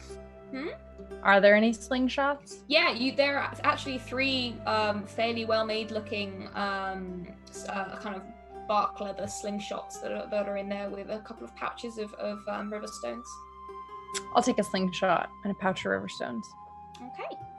I know there wasn't like a bow and arrow, but did you say there was like a staff or something? Yeah, there is like plenty of gnarly looking kind of walking sticks, like things that you could use as a good hefty quarterstaff. Yeah, he'd probably grab one of those instead. Looking at how tiny all these things are in his hand, he would just like pick up a lot of the things that would be considered normal sized for Gruber or Anastasia are quite small to you, the other 2 of you. Is there a set of garden shears? Yes, there are. There's definitely a set of gardener shears that you can take. I will take those and put those in my belt. Okay. All right. So we're going to quickly go through the nature of each of these. So for garden shears, just for now, we might change this up at some point. We could use it like a sword. You're jabber. I'm going to say this is kind of like a normal short sword. So that will deal damage equal to your that'll deal damage equal to your athletics. As for the slingshot, of course, no. Oh, actually, this is in the book. Slingshot will deal damage equal to your athletics -1, but it is ranged, so you don't have to get up close. The big athletics -1. Yeah, that's the damage it deals. That's 0. I believe it's always a minimum of 1. Okay. So, And it's the kind of thing that as you go along, you can kind of get better at with experience points, which you'll be awarded at the end of every session. As for the quarterstaff, that is in here, and you will deal damage equal to your athletics. Ooh. Okay. Cool. So you have kind of kitted yourself out with your equipment, and you can see the evening is drawing on. Now, they do tend to come in the night, but if you would like to rest for a bit, that's completely understandable. It's only just the sun's only just gone down. If you would like to take some time to sleep, we won't begrudge you that, of course.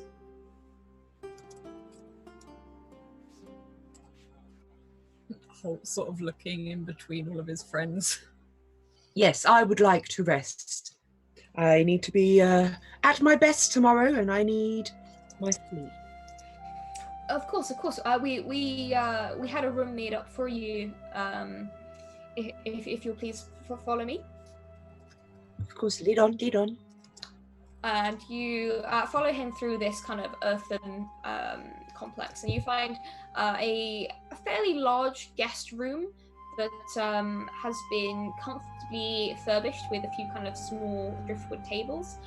And you can see these 4 kind of very simple pallet beds that look like a very smooth cloth spun from perhaps the fibers of some of the reeds that grow around this place, and they've all been stuffed with very soft looking kind of dried moss.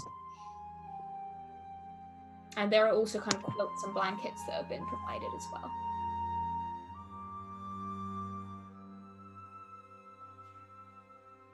I think Holt will take a blanket, curl up somewhere on the floor and just try and drape it over himself. Like, not too sure how, but he sort of ends up. Yeah, they're quite small for tucking you. it. Yeah. Good job.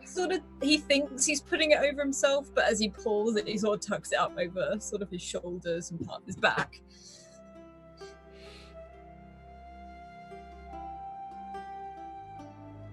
I'm also just gonna grab a blanket and just go into a corner and kind of curl up. Yeah. And Asher? Yeah, I think Asher's just gonna. I think he's used to kind of sleeping while sitting up, so he's just gonna put his back against the wall, sit on the floor, drape the blanket over his lap, cross his arms for warmth, and just it's seconds before it's like sawing logs. It's loud snoring. Yeah, with the bad. It's that good old man snoring. To send you to sleep. And Anastasia? It's not quite nobility level bedding arrangements, but it is nonetheless comfortable.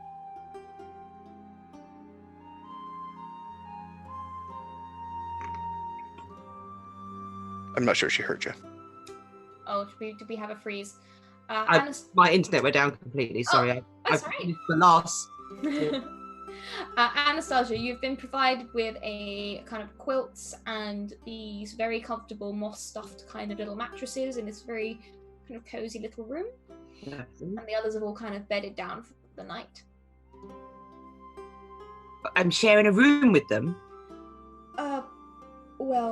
Yes, I'm afraid we all share here. It's limited space. We tend to have rooms for families.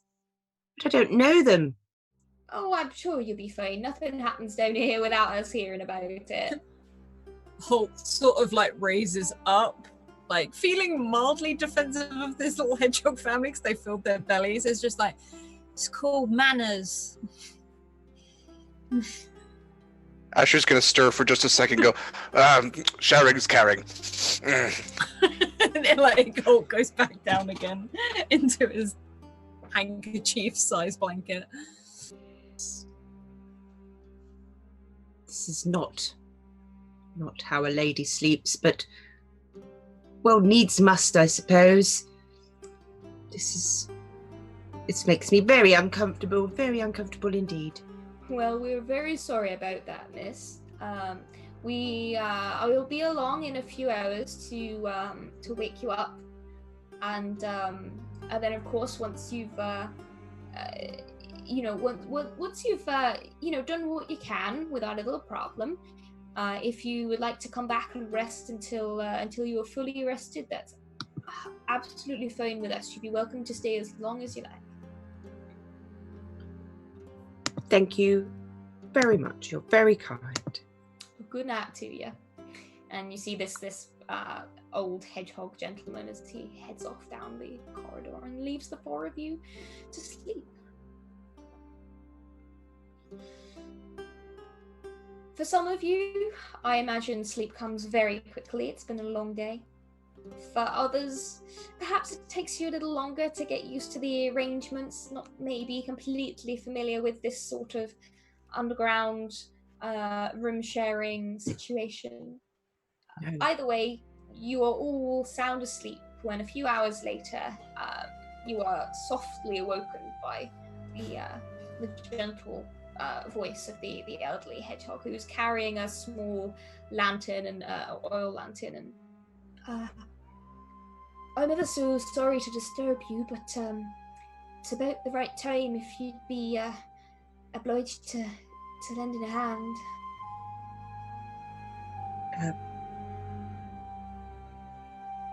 Yes, well, I must up and wash and dress, and I might be an hour or so, but... Well, we would encourage you to make haste. We're not quite sure, they don't stick around for long. But just meet me out by the front when you're ready. And you see he heads back into that main entry room, and he fires up the stove and starts to put on some small kind of apricot and almond pastries as a bit of a breakfast before you set out.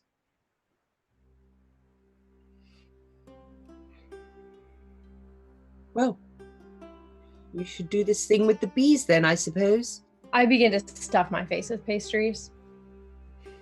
Again, trying to be delicate, but not sort of, when you pick up a pastry and it starts to fall apart and you're like, oh no, yeah. And if there are any extra pastries, I'm gonna start shoving them in pockets. Oh yeah, he definitely provides you a few to take with you for snacks to eat while you're out there. He explains that the beehives are about a 10-minute walk, kind of inland towards the woods. They keep them a little bit away from the main house because the Dibbons like to go and jump around them and agitate the bees, and that never ends well. But yes, you have all congregated, you've all had something to eat, and you have all got your equipment. As the hedgehog addresses the lot of you, says, right, well, I wish you the very best of luck. As soon as you've done what you need to do, if you come back, we'll feed you up proper, give you a proper good lunch, and we can send you on your way whenever you're ready and give you the proper kit you'll need to survive out there. Excellent. And Right. before I go, do you know who I am? I'm afraid I've never seen you before in my life, and I've had quite a long life. Does my name ring a bell? Lady Anastasia Tiddywinkle. I'm really sorry, lass. I don't think I've seen you before anywhere. And where are we? Oh, this is well, it's south of Southwood, of course. You head inland, head a bit north, head northeast. You'll come to Mossflower Woods, which is a vast forest. You've got the River Moss runs through the centre of it. Some good beasts to live around those parts, I've heard. I've never been up that way myself. Of course, there are plenty of nasty beasts as well. You bandits wherever you go. However, if you head due north, you'll see before too long the great mountain of Salamanderstron. Have you heard of that before? No, I've heard of none of those words. None of those words sound familiar, which means they're not home. I And don't when- think you can't probably help me. Asher, as you're kind of listening into this conversation, the word Salamanderstron instantly triggers a recollection in your mind. Yeah, That it word, perks up his ears. you- I know that word. Well, I'm not surprised, Mr. Badger. It is, after all, the domain of your kin. As far as I've heard, that's where all badgers come from, the great mountain of Salamanderstron. The legends say that the badger families have ruled over that fortress for, well, centuries with their... They say they've got platoons of hares that they patrol the West Country and keep all ne'er-do-wells away from those lands. It's a good few days travel north, but if you were looking for somewhere to go, I would suggest it's about the safest place you can be, and they got a lot of wise beasts up there that can, if you're not quite sure what you're doing or where you're going, they'd be able to set you right. And of course, for a badger like yourself, they can probably tell you more about you than even you know. I feel like when he hears that, it's like he's being told that the sky is blue, but he just, for some reason, forgot. And he's like, yeah, of course, Salamanderstron. I do all that. Thank you. You're welcome. If you, when you get back, I will, we don't really have maps here, but I'll be able to give you a good set of directions that'll set you off in the right way if that's where you'd like to go first. It's probably the safest path from here. We'll talk about it when we get back. Sounds like a plan to me. If you head, and he kind of points out the front door, if you head down the vegetable garden, keep walking on that little low stone wall for a little while, about 10 minutes that way, you'll come to the beekeeping gardens. If you just lay low, if you try and find out what's going on and maybe deal with the problem, then that's, that would be, it'd be mighty kind of you. And he kind of holds the door open for the group.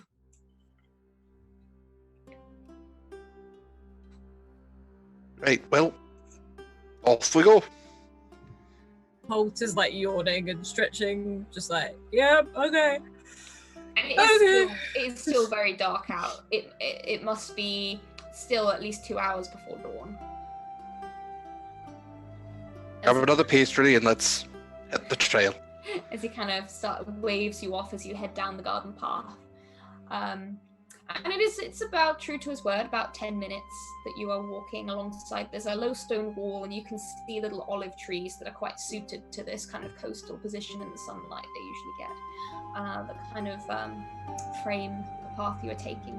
Eventually, that low, buzzing, droning sound gets louder, and you can see in front of you those a dozen or so of those little varnished brown boxes are, of course, beehives that have been constructed by the hedgehog family. You can see that one or two of them do show signs of recent repair work, but the buzzing is louder than you might have thought it should be for this time of night. But other than that, you cannot see anything else untoward just yet. Seeing the bees, Holt starts licking his fingers, trying to get that pastry sort of sweetness off of his fingers, like rubbing them down, like his waistcoat, trying not to attract any attention.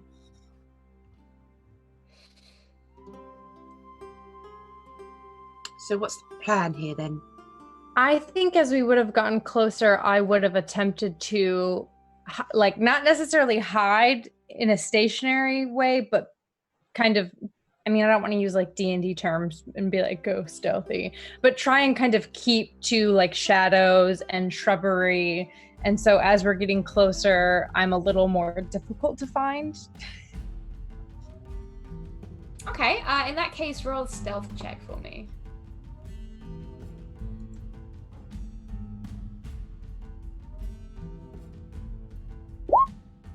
Oh boy. Yeah, this little velvety black mole fades into the shadows.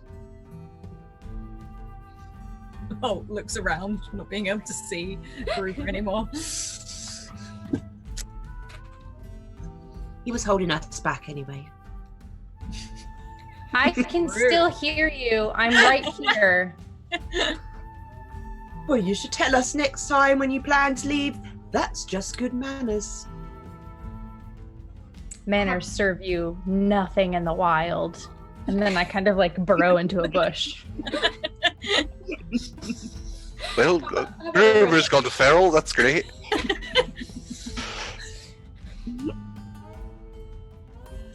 Yeah, I think Asher's just trying to keep an eye out. I guess he's noticing, to use terminology for this. All right. In that case, could you roll awareness for me whilst I find out what Holt and Anastasia are doing? Holt is not doing a lot at the moment. He knows he's not subtle. He knows he's big and clumsy, and he's sort of holding onto his staff a little bit just to wait and see what everyone else is doing. Sort of, as soon as Gruber goes, he's like, okay. I will stand behind my bodyguard.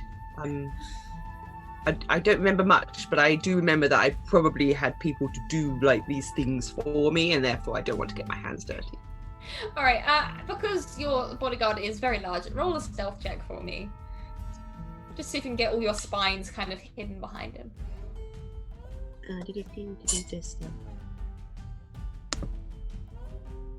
Yeah, you just kind of completely mask your silhouette behind that of Asher. Holt, you're just kind of trying to copy kind of what people are doing. Most people have kind of either hidden behind Asher or are now scanning the area. Oh, he does debate hiding behind Asher to watch, but then realizes he's not doing very good. He sort of looks to Asher and It's like a badger optical illusion, just everyone just stacked behind. I feel this might happen more than once. All right, so with that very, very good awareness check, with that very good awareness check, Asher, you are staring out into, you can see that the edge of the forest is just in front of where these kind of beehives begin, and you're watching. 10 minutes passes, 20 minutes, and then you make out movement. A sudden kind of jolt of movement. And then you have to catch yourself because it looks as if the undergrowth and the forest floor itself is moving. And then you manage to make out a shape, a very round, bulbous shape with these lumps and bumps all over the body and these long, sinewy arms and legs that are strangely skinny for the bulbous size of the body, with these big phalange-like fingers and toes. You can see what looks to be 3 large toads are creeping out of the dark of the forest, armed with these short spears, and they are making their way carefully towards the beehives. Now, I'm gonna need you to tell me what your... In fact, I'm gonna have to get you to roll a stealth check just to see, because it's gonna be contested against their awareness. A stealth check from me? Yes. Okay. You said there are 3 toads? There are 3 toads, yeah. Okay. So the nearest toad gets close to the kind of edge of the beehives, and you can see as this creature, these creatures are about the size of about 1.5 Anastasias, in terms of their overall height and girth. As one of them peels the lid, kind of like this little roof that's been lovingly made from driftwood off of one of these beehives, and reaches inside, and it's almost like the thick warts and calluses on the skin of this toad make it immune to the stings as it reaches in with one of its hands and grabs like a hunk of the honeycomb. Instantly, the bees start angrily droning around it, but it starts to kind of just keep dragging out handfuls of the stuff and stuffing it into a woven kind of reed bag. And you see the honey is just soaking and dripping through as it's just completely taking apart and destroying the honeycomb inside this beehive. One of the other toads moves to do the same with one of the other beehive, but looks up, sees the silhouette of the immense badger against the dark sky, and freezes. And you hear a kind of, and his partner also freezes, and the third toad behind them freezes as they all stare at Asher, just staring you down. If they're locked on Asher, can like Holt start walking around behind them with his staff, or roll a stealth check for me. The difficulty won't be too high because they're. Oh my god, I have one. Hang on. Oh, hang on. You could still get a 6, you know? 2? Yeah, that's not even easy pass rate. Okay. How close am I to them though? That's like you're about 20 feet away. You're getting and you've got now creeping around. You're about 10 feet away, as the toads clock you, and you hear as one of them levels this spear and is clearly going to come for you. And this is where we are going to go into combat, which is going to be a fun new experience for all of us. Okay, so the way this is going to work. Combat in this game is not similar from your normal kind of D&D way of doing things. I find it's almost like D&D crossed with Ryutama, in that the first thing that happens in combat is I describe the battlefield to you. And this gives you an idea of objects you can use potentially in combat to help you. So the battlefield for this particular encounter is it's basically a garden. You've got low stone walls. The stones, some of them are a little bit loose, so bear that in mind. There are a few kind of gnarled olive trees around you, and behind the toads is the edge of the forest. Now you have a dozen or so beehives with about 12 feet or so between each of them, and the ground is just this very soft kind of grass. It seems fairly devoid of any kind of weeds or snags. Other than that, it's very, very dark night, so that might counter into your plans. And you have these 3 toads kind of staring the 4 of you down, each armed with these long, very sharp, nasty-looking spears. So that's the battlefield. So, were they able to see me real quick? No, they have not seen you or Anastasia. So next, what you usually work out in the combat sequence is if you were hidden, there'd be a stealth versus awareness check, and you would potentially get a surprise. However, because the group as a whole has been spotted, that's not going to trigger, essentially. Okay, so the next thing is initiative. Now, I believe it is initiative is a agility check. Bonus dice from the quickness specialty will apply. So if all of you could roll for me, and I will roll for our toads.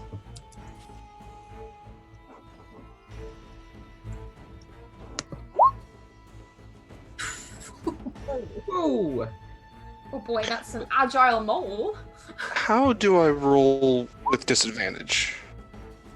Okay, so with the flaws, what does the actual flaw say? Because I think it says I have disadvantage on any agility checks. that will probably mean you get -1 dice to the check. Okay. So if I have a 2 in agility, I just roll 1d6. Yes. Cool. I might be wrong. I'll double check for next time and we can make changes. That's fine. Okay, so we have an astounding 17 from Garuba. We have a very respectable 12 from the Toads. And is that 11 from Anastasia? Yep. And 10 from Holt. And a 2 from Asher. Solid 2. Solid 2, right. Next we have your actions. Now, combat in A Song of Ice and Fire roleplay is broken down into greater and lesser actions.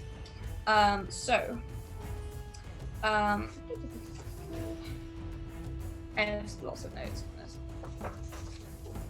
So, if you want to make an attack with I don't think any of the weapons you have you can wield as a lesser action. So you can essentially make an attack. A simple attack is you just roll a fighting check. If you have a specialty training in the weapon that you're holding, that counts as your specialty pool. But I don't think any of you do at this point. So you'll just be rolling your fighting attack pool. So. I have a specialty with shields. That's the only specialty I have in Yes, I fighting. believe I'm gonna have to double check what shields do because I'm not 100% sure. I think it gives combat defense bonus. Yeah, you might be right. It probably reduces from your overall damage you take. So with your greater We'll figure it out later. Yeah. So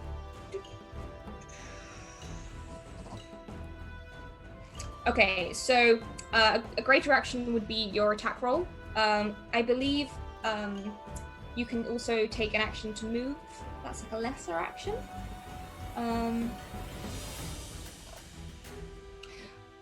Actually, I think a simple one-handed weapon might be a lesser action, which essentially is something that would take about 3 seconds. So you can move. I believe your moving distance in the 3 seconds, and then you can perform an attack. And we're going to keep it fairly simple for this first one. So first up is Gruber. You're currently hidden, so you are. Let's see. I'm going to give you. You can get an extra dice because you'll essentially be surprising these toads for your attack roll. So you can roll your fighting pool if you would like to attack, but you don't have to. Yes, I would like to attack. What is my fighting pool? Is it my... You'll just have a fight. You'll literally have a fighting stat. It's my fighting ability. Yes. So I will get an extra dice. Yeah, because you are surprising. I only have one.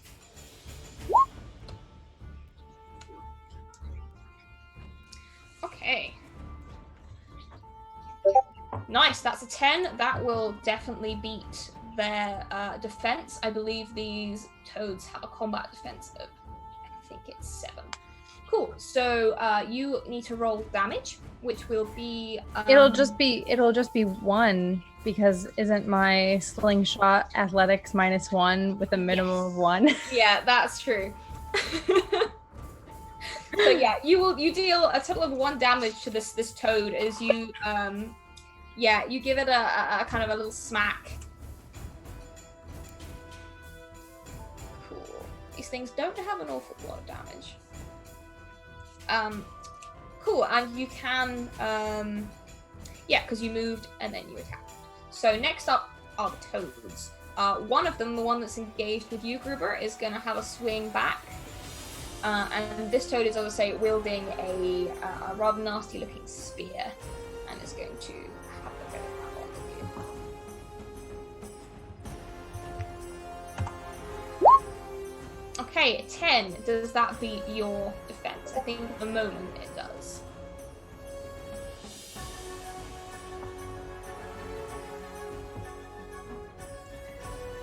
Gruber, what's your defense stat? Sorry. Right? My It'll be- defense. I don't think I have a defense stat. It's under your combat. Combat defense. It'll be near the bottom right. Oh shoot! That was the one I didn't even fill out.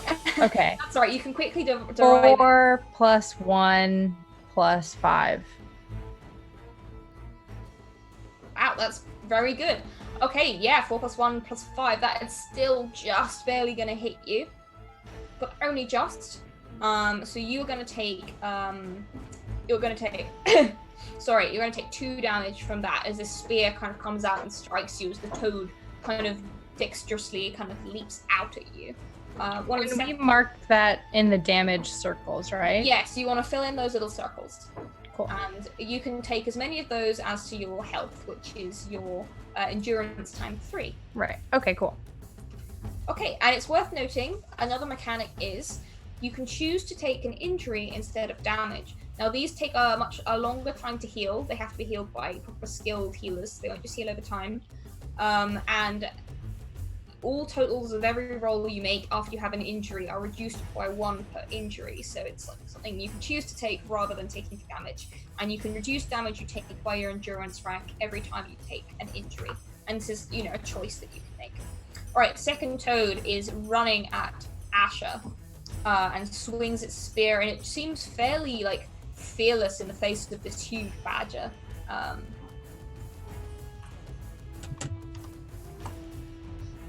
11. Does that beat your combat defense? That, I think, is my combat defense with the buckler. Right. So I'm just going to have a quick check to see shields. Shields. Yeah, because the buckler is -2 athletics, +1 to defense bonus, and +1 to offhand. Nice. All right. Well, I will take your word for it then.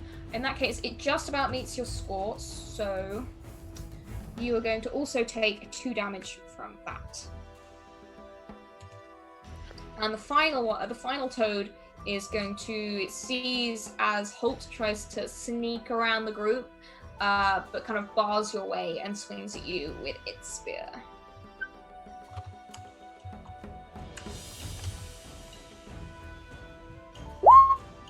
Six. Now I get the feeling that's not gonna meet your combat defense there, Holt.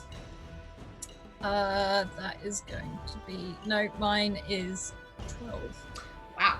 All right. So this swing comes at you, but you dexterously, with the sinuous way that otters do, just move your body out of the way and kind of roll aside from the swing of the spear.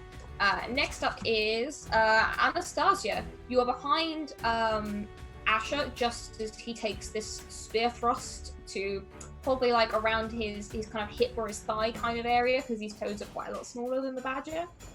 What did you do? I'm gonna take my garden shears and say, bad form! And I'm gonna... All right, roll a fighting check with those garden shears for me.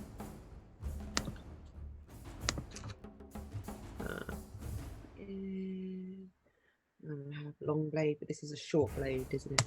Yeah. Oh dear. Would you like to use one of your advantages that you've been given? Please. Okay, so I'm gonna say with advantage. Yeah, we'll do it like D&D. This just give you a reroll. It's more fun. Oh, much better. Okay, that's a lot better. That might in fact be. Yeah, I think that might actually be a crit. So that is going to deal. I have this on here somewhere. Okay, so when you basically have a really good success, the damage you deal is times by the degree of success. So you're going to do double damage. What is your normal athletics? 3. Okay, so you see as Anastasia Tiddywinkle strikes out from behind Asher with these garden shields and straight up slashes down the body of this toad, and it reels back croaking and then drops back on its back dead. Damn, that's pretty metal. I was like, oh. Bad manners. All right, Anastasia, technically you still have a lesser action you can use, which can be to move. Yes, I will move up to one of the stone walls and sit behind that, please. Thank you. Okay, so you can try and get yourself some cover behind the stone wall. I'll double check exactly what cover does when we have enemies that use ranged weapons. Okay, Holt, it is now your turn. Okay, and I roll my. Hang on, attack is it athletics that I roll? Fighting. You're rolling your Fighting, yes, there is one. Okay, hang on. I can do that. That's actually okay for me. Oh my goodness. I believe that's a triple damage level of success. So you swing your quarterstaff. And I believe I said it did athletics as damage. Yeah, so Who's that your would be opponent? 7, because that's my top one. Oh my god. Okay, so as you swing this quarterstaff, you expertly hit it perfectly between the eyes with it's not that you obliterate this toad, it's more that it's such a well-placed hit that instantaneously this thing just drops down to the ground. Hulk can do nothing else other than this. Otherwise, he's useless. All right, Asher, it is your turn. There is one more of these creatures, which was the one that went for. I believe it went for. Who did the first one attack? Who's taken damage? I think it went for Gruber. It was me. It was me, yeah. All right, so there's one left accosting Gruber. It's taken a little bit of damage, but the two of them are kind of in a bit of a standoff right now. That makes my decision easy. Yeah, I am going to take my spear, my barding hook to the toad. Okay, make a fighting roll for me, please. Right, that was just straight athletics, right? Yeah, that's fighting. Or fighting, okay. Yeah.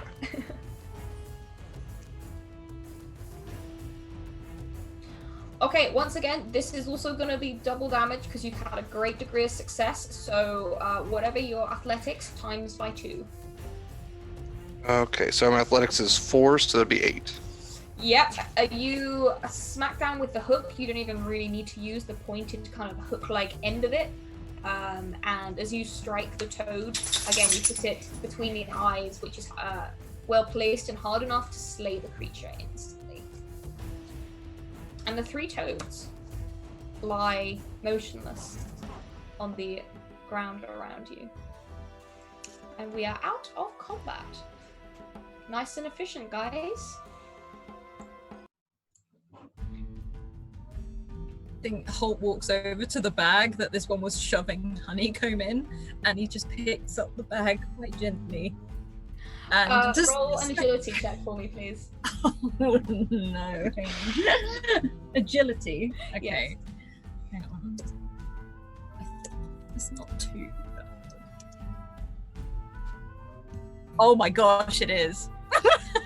I got a 1.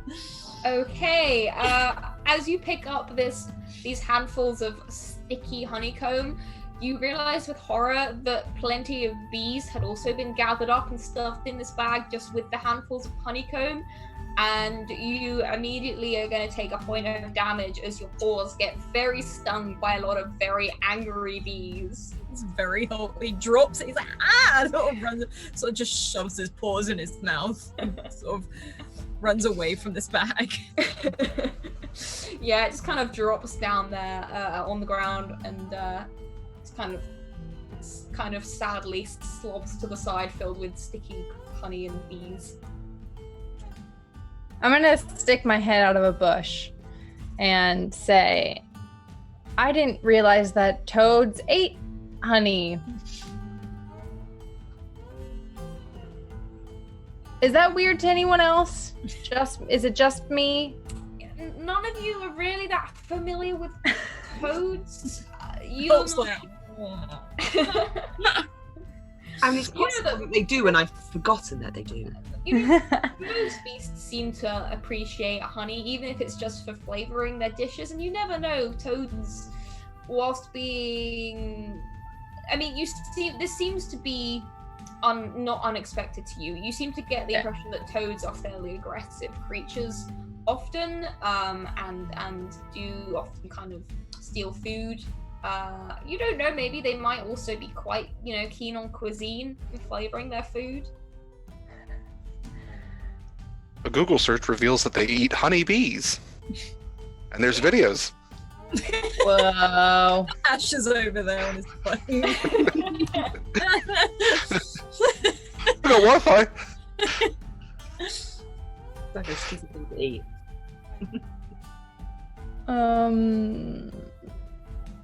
Well, do we have to we move? did it. Yeah, we did. Congratulations. Slap on the back to everyone. Do we have to move the honeycomb? Or can we just... I'm just looking at Holt in his poor hands. Is it Poor possible paws. to put the honeycomb back? Yeah. I mean, you can roll a nature check to see what you know about beekeeping. Yeah, Are there still frogs there? The frogs are still lying around. If they are, Yeah, can I there's take still- my staff, like hook under them, just flick them back into the forest, like to get them away from? Yeah, roll an athletics check for me, because these creatures are about 3/4, 2/3 of your size. You said do a Yeah. survival check to see if I know anything about Of nature check. nature check. Yeah. Oh. I'm literally putting the staff underneath them and flicking them. Yeah, you're yeeting them into the forest. I would like to yeet the toads into the forest. Thank you. Okay, Ruber, the more you kind of have gone along today, the more you're realizing that you kind of know what you're doing when it comes to looking for plants, veg, or dealing with kind of, in this case, it seems honeybees. You seem to know what you're doing. There seems to be a genuine skill you have. As you realize that really you need proper beekeeping gear to go rooting about with honeycomb in the hives, and you imagine this is something that the hedgehogs would probably do when it's light as well, because the bees are very agitated. It's dark, they've been woken up, their homes have kind of been pulled apart. It doesn't feel like the wisest of things to try and do when you're untrained in the dark, as you kind of gathered from what happened to Holt. Okay. Well, I think maybe we should leave the honeycomb here and not attempt to reattach it to the beehive. Sounds like a good plan. Can we not take it with us? I tried. Like Holt's cradling his little hands. It is covered in bees who maybe don't know the difference between a friendly jostle and a not so friendly jostle. Wait a minute. These toads were stealing honeycomb from the bees, and we were sent to deal with the toads. Are the hedgehogs also stealing honey from the bees? Where does the thievery end and the ownership begin? You get the impression that the hedgehogs probably made these beehives for the bees. Seize the means of production. Whilst Gruber is having this dilemma, can I take my staff and at a distance I try fall to to my knees next to the honeycomb. I would like to remove the honeycomb with my staff. Gruber's like 5 minutes from writing a manifesto. This is You manage to pick up the honeycomb with the end of your staff and carry it like a weird gooey. You're like a weird gooey wizard right now. I like that. It's got to go on a t-shirt. I'm a weird gooey Yeah, and I will walk with my staff with this gooey satchel on the end back towards the house. Okay, you can kind of see now that the dawn must be just about starting to break over the edge of the hills going out towards the sea. Actually, no, the other way it'd be dawn is now breaking over kind of the east of the forest. And as you start making your way back, the others kind of follow along. Yes, my bodyguard's going. I'm going. I'm trying to wipe the toad blood off of these shears as I go. Yeah, I follow. Yeah, it's pretty sticky blood, but you're able to kind of wipe it off as you head back towards the homestead. It doesn't take you long to get there, as you find that the kind of elderly gentle hog is just kind of waiting a little anxiously there for you. Oh, you're back! Thank goodness. I was worried. Wasn't sure how long you were going to take or what was going on. I was about to send out some of the young ones to have a look. What was going on? Toads, mate. And I sort of like slowly push this satchel towards him on the end of the stick. Toads, they don't usually range this far south. They're usually up in the swamplands to the north. I don't know what would have made them range outside their normal territories. Usually we don't tend to have any problems with them. That's troubling indeed. But nevertheless, it's not for you to worry about. You did as we asked, and it was incredibly kind of you. Please come in. We'll have a proper second breakfast, and if you wish to grab a few more hours sleep, that's we'll keep the Dibbons away from you. Actually, if you don't mind me asking, do you have a first aid kit we could possibly use? A few of us are Yes, scratched sorry. up. My nephew's quite a good physic actually. I'll get him to come and have a look at you. Head back to your rooms for now. I'll get him to see you in there. You kind of head back to the room that you've been provided with, and you walk through the kitchen and you can smell breakfast being prepared. You can see kind of oatmeal, and you can see green sap milk being prepared, and you can see pictures of honey being brought out to kind of spread over cereal and other kind of flans and what look like some kind of condensed kind of oaty biscuits with cinnamon sugar on top as you make your way back to the room that you've been given. And it doesn't take long for a hedgehog, a younger male by the looks of it, who dashes out. He has like a little bark cloth bag. Says, sorry, Uncle said you needed a bit of healing. I came as quickly as he said. Yeah, we appreciate that. I could use just a little bit. Gruber, are you a little scratched up as well? Holt, I think you as well. Yeah, they got one lucky hit on me while I was hiding. I was fine until I touched the bees. Right, yeah. Yeah, a couple poultices maybe. Gauze if you have it. All right. If you could please hold very still. I've got some. I've got poultice here. We uses some dock leaves. Got some mint to cool it down. Make sure nothing bad happens.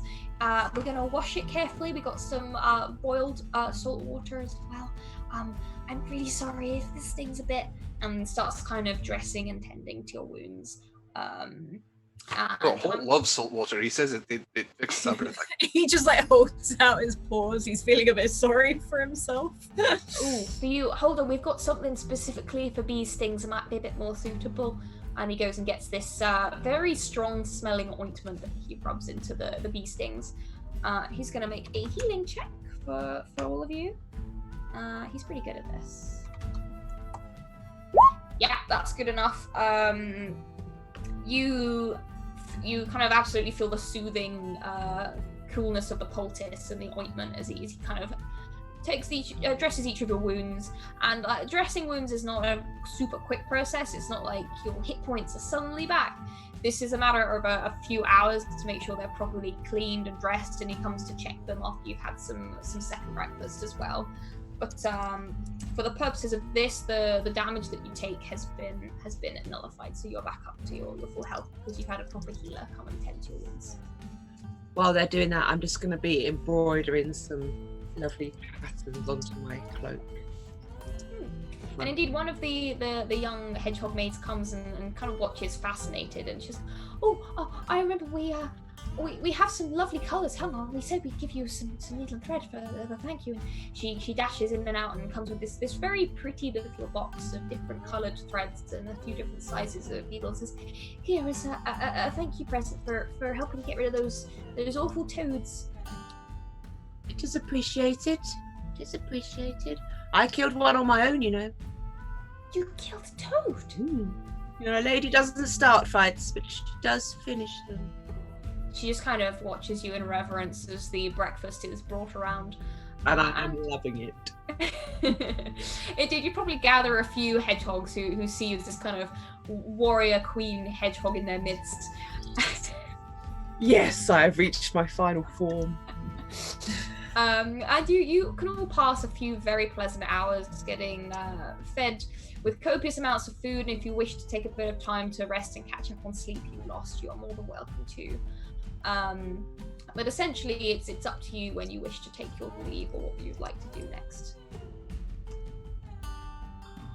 Well, I wanted to discuss the map or directions north towards Salamandristron. The elderly male hedgehog kind of You find him easily. He seems to be one of the elders of this kind of small clan of hedgehogs. He says, yes, Salamanderstrand.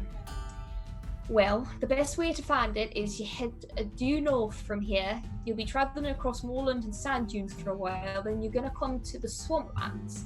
Now, the swamplands aren't safest territory, but if you can make your way across them quickly and quietly, it's the quickest way to get north towards the mountain.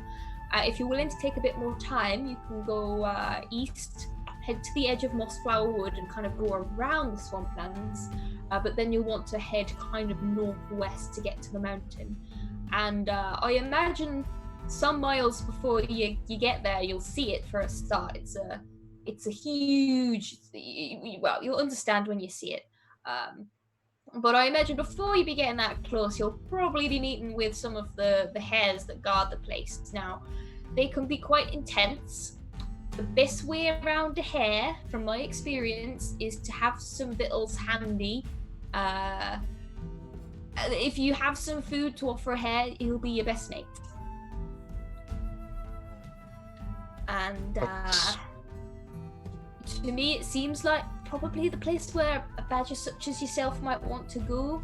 Even for the rest of your traveling companions, it's a very, very safe place. There'll be wise, learned beasts there who can probably give you a bit more help than we can. We're fairly simple folk here. And most importantly, they can probably furnish you with some proper equipment. You probably don't want to be running around the forest just with garden shears for too long. We more than appreciate your help. I did want to be upfront with the fact that we are potentially being hunted. There is.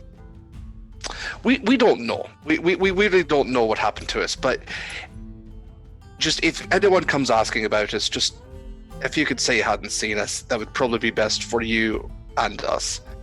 We didn't see it. Don't worry about it. We're not gonna go turning you in to no strangers. We didn't do Do you anything. know of anyone around here?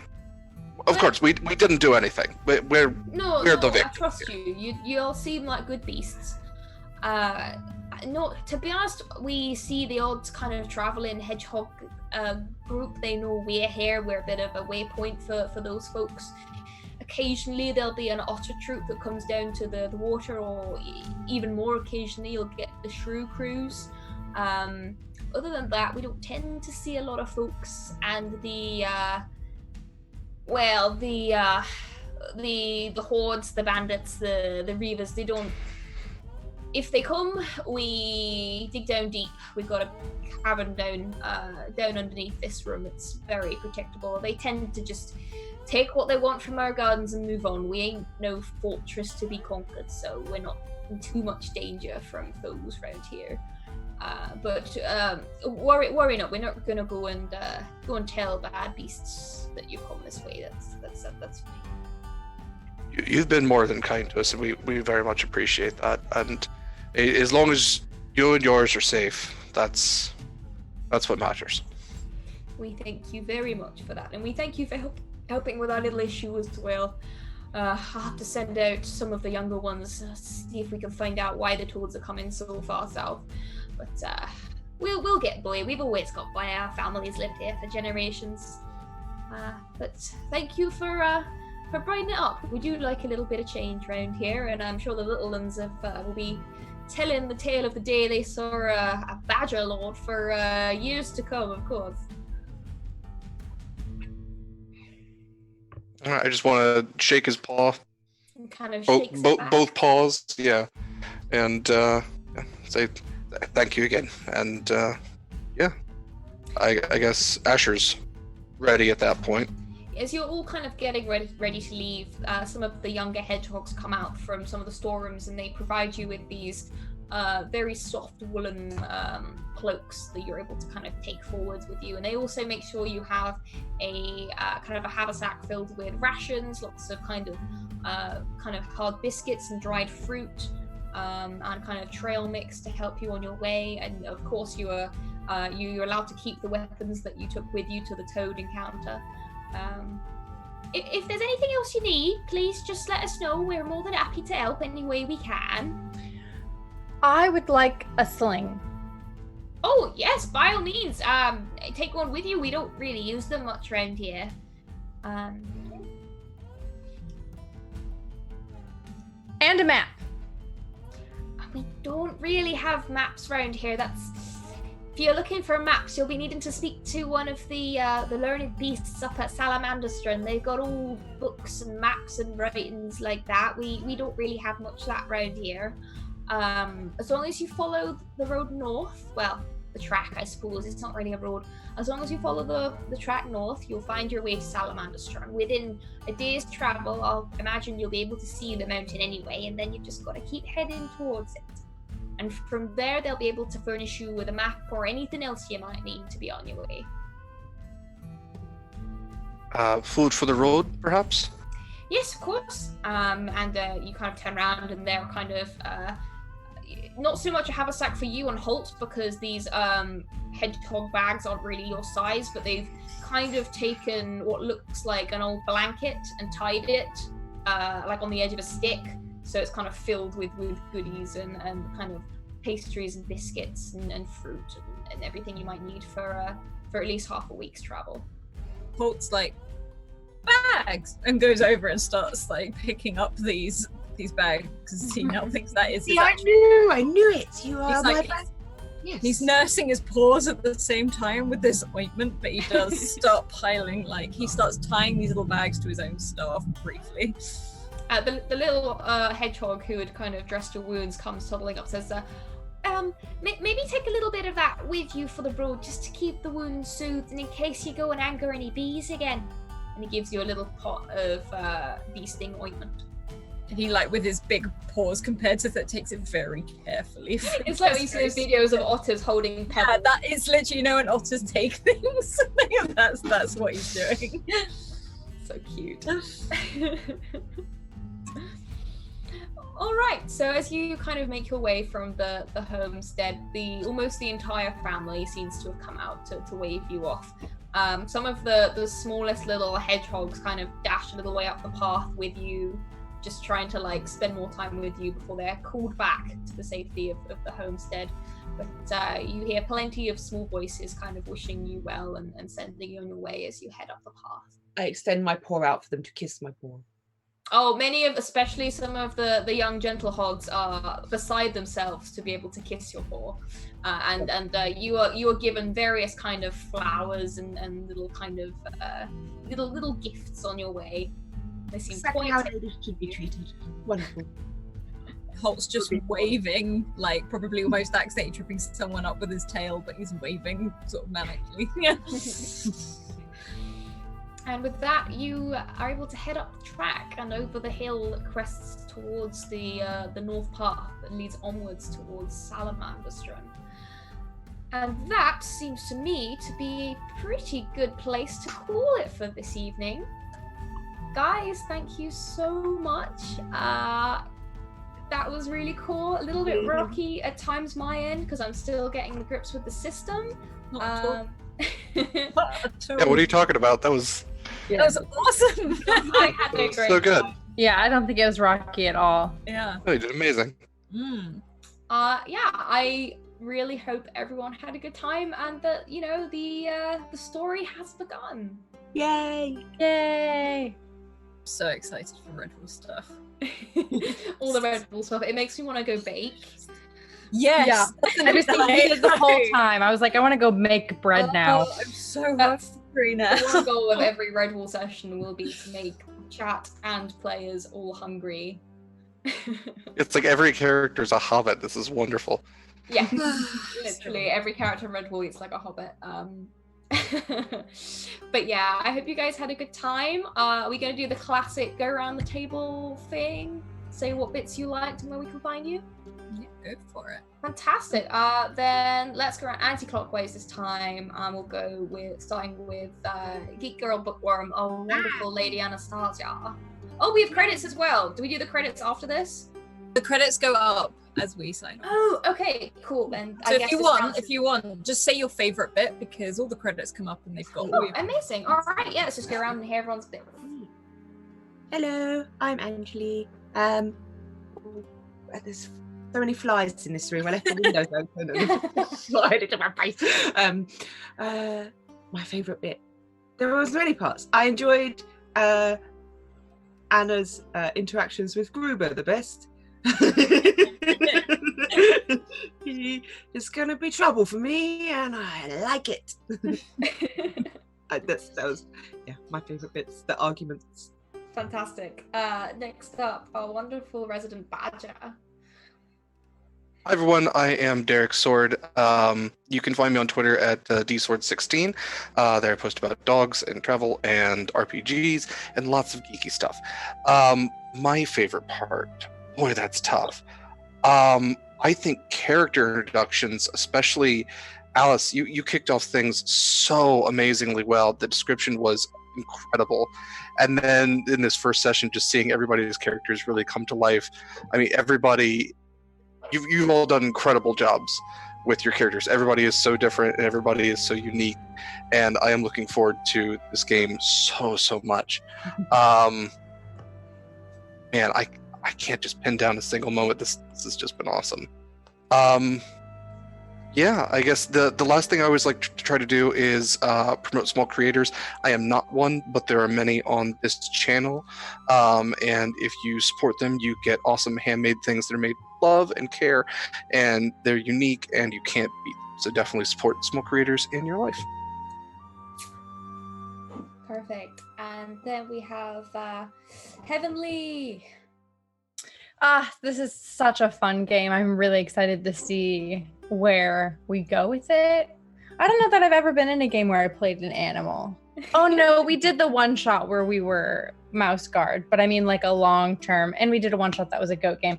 Okay, you know, actually I've been in a few campaigns where I've played an animal, but I've never played a mole, so there's that, I guess.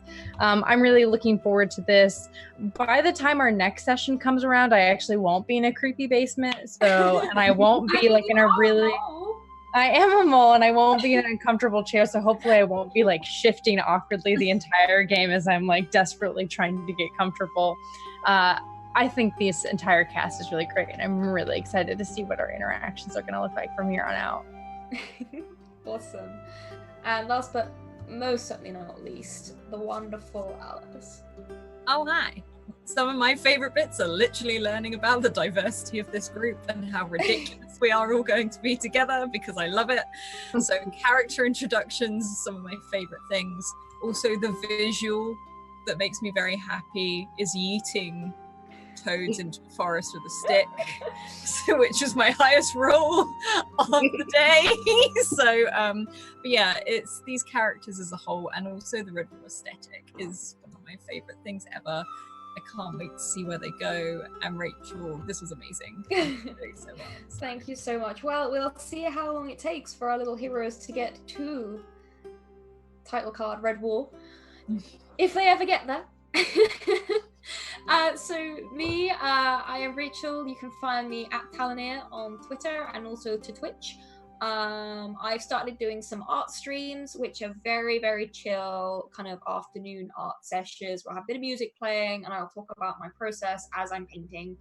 And I love people to come along and just hang out, because I did it earlier today, went really well, it was super lovely to chat to people. But yeah, so I do a lot of tabletop RPG artwork. That's one of my big deals. But now I'm DMing this game, and I'm actually doing, I'm hoping to write a lot of what I'm working out as we go along up.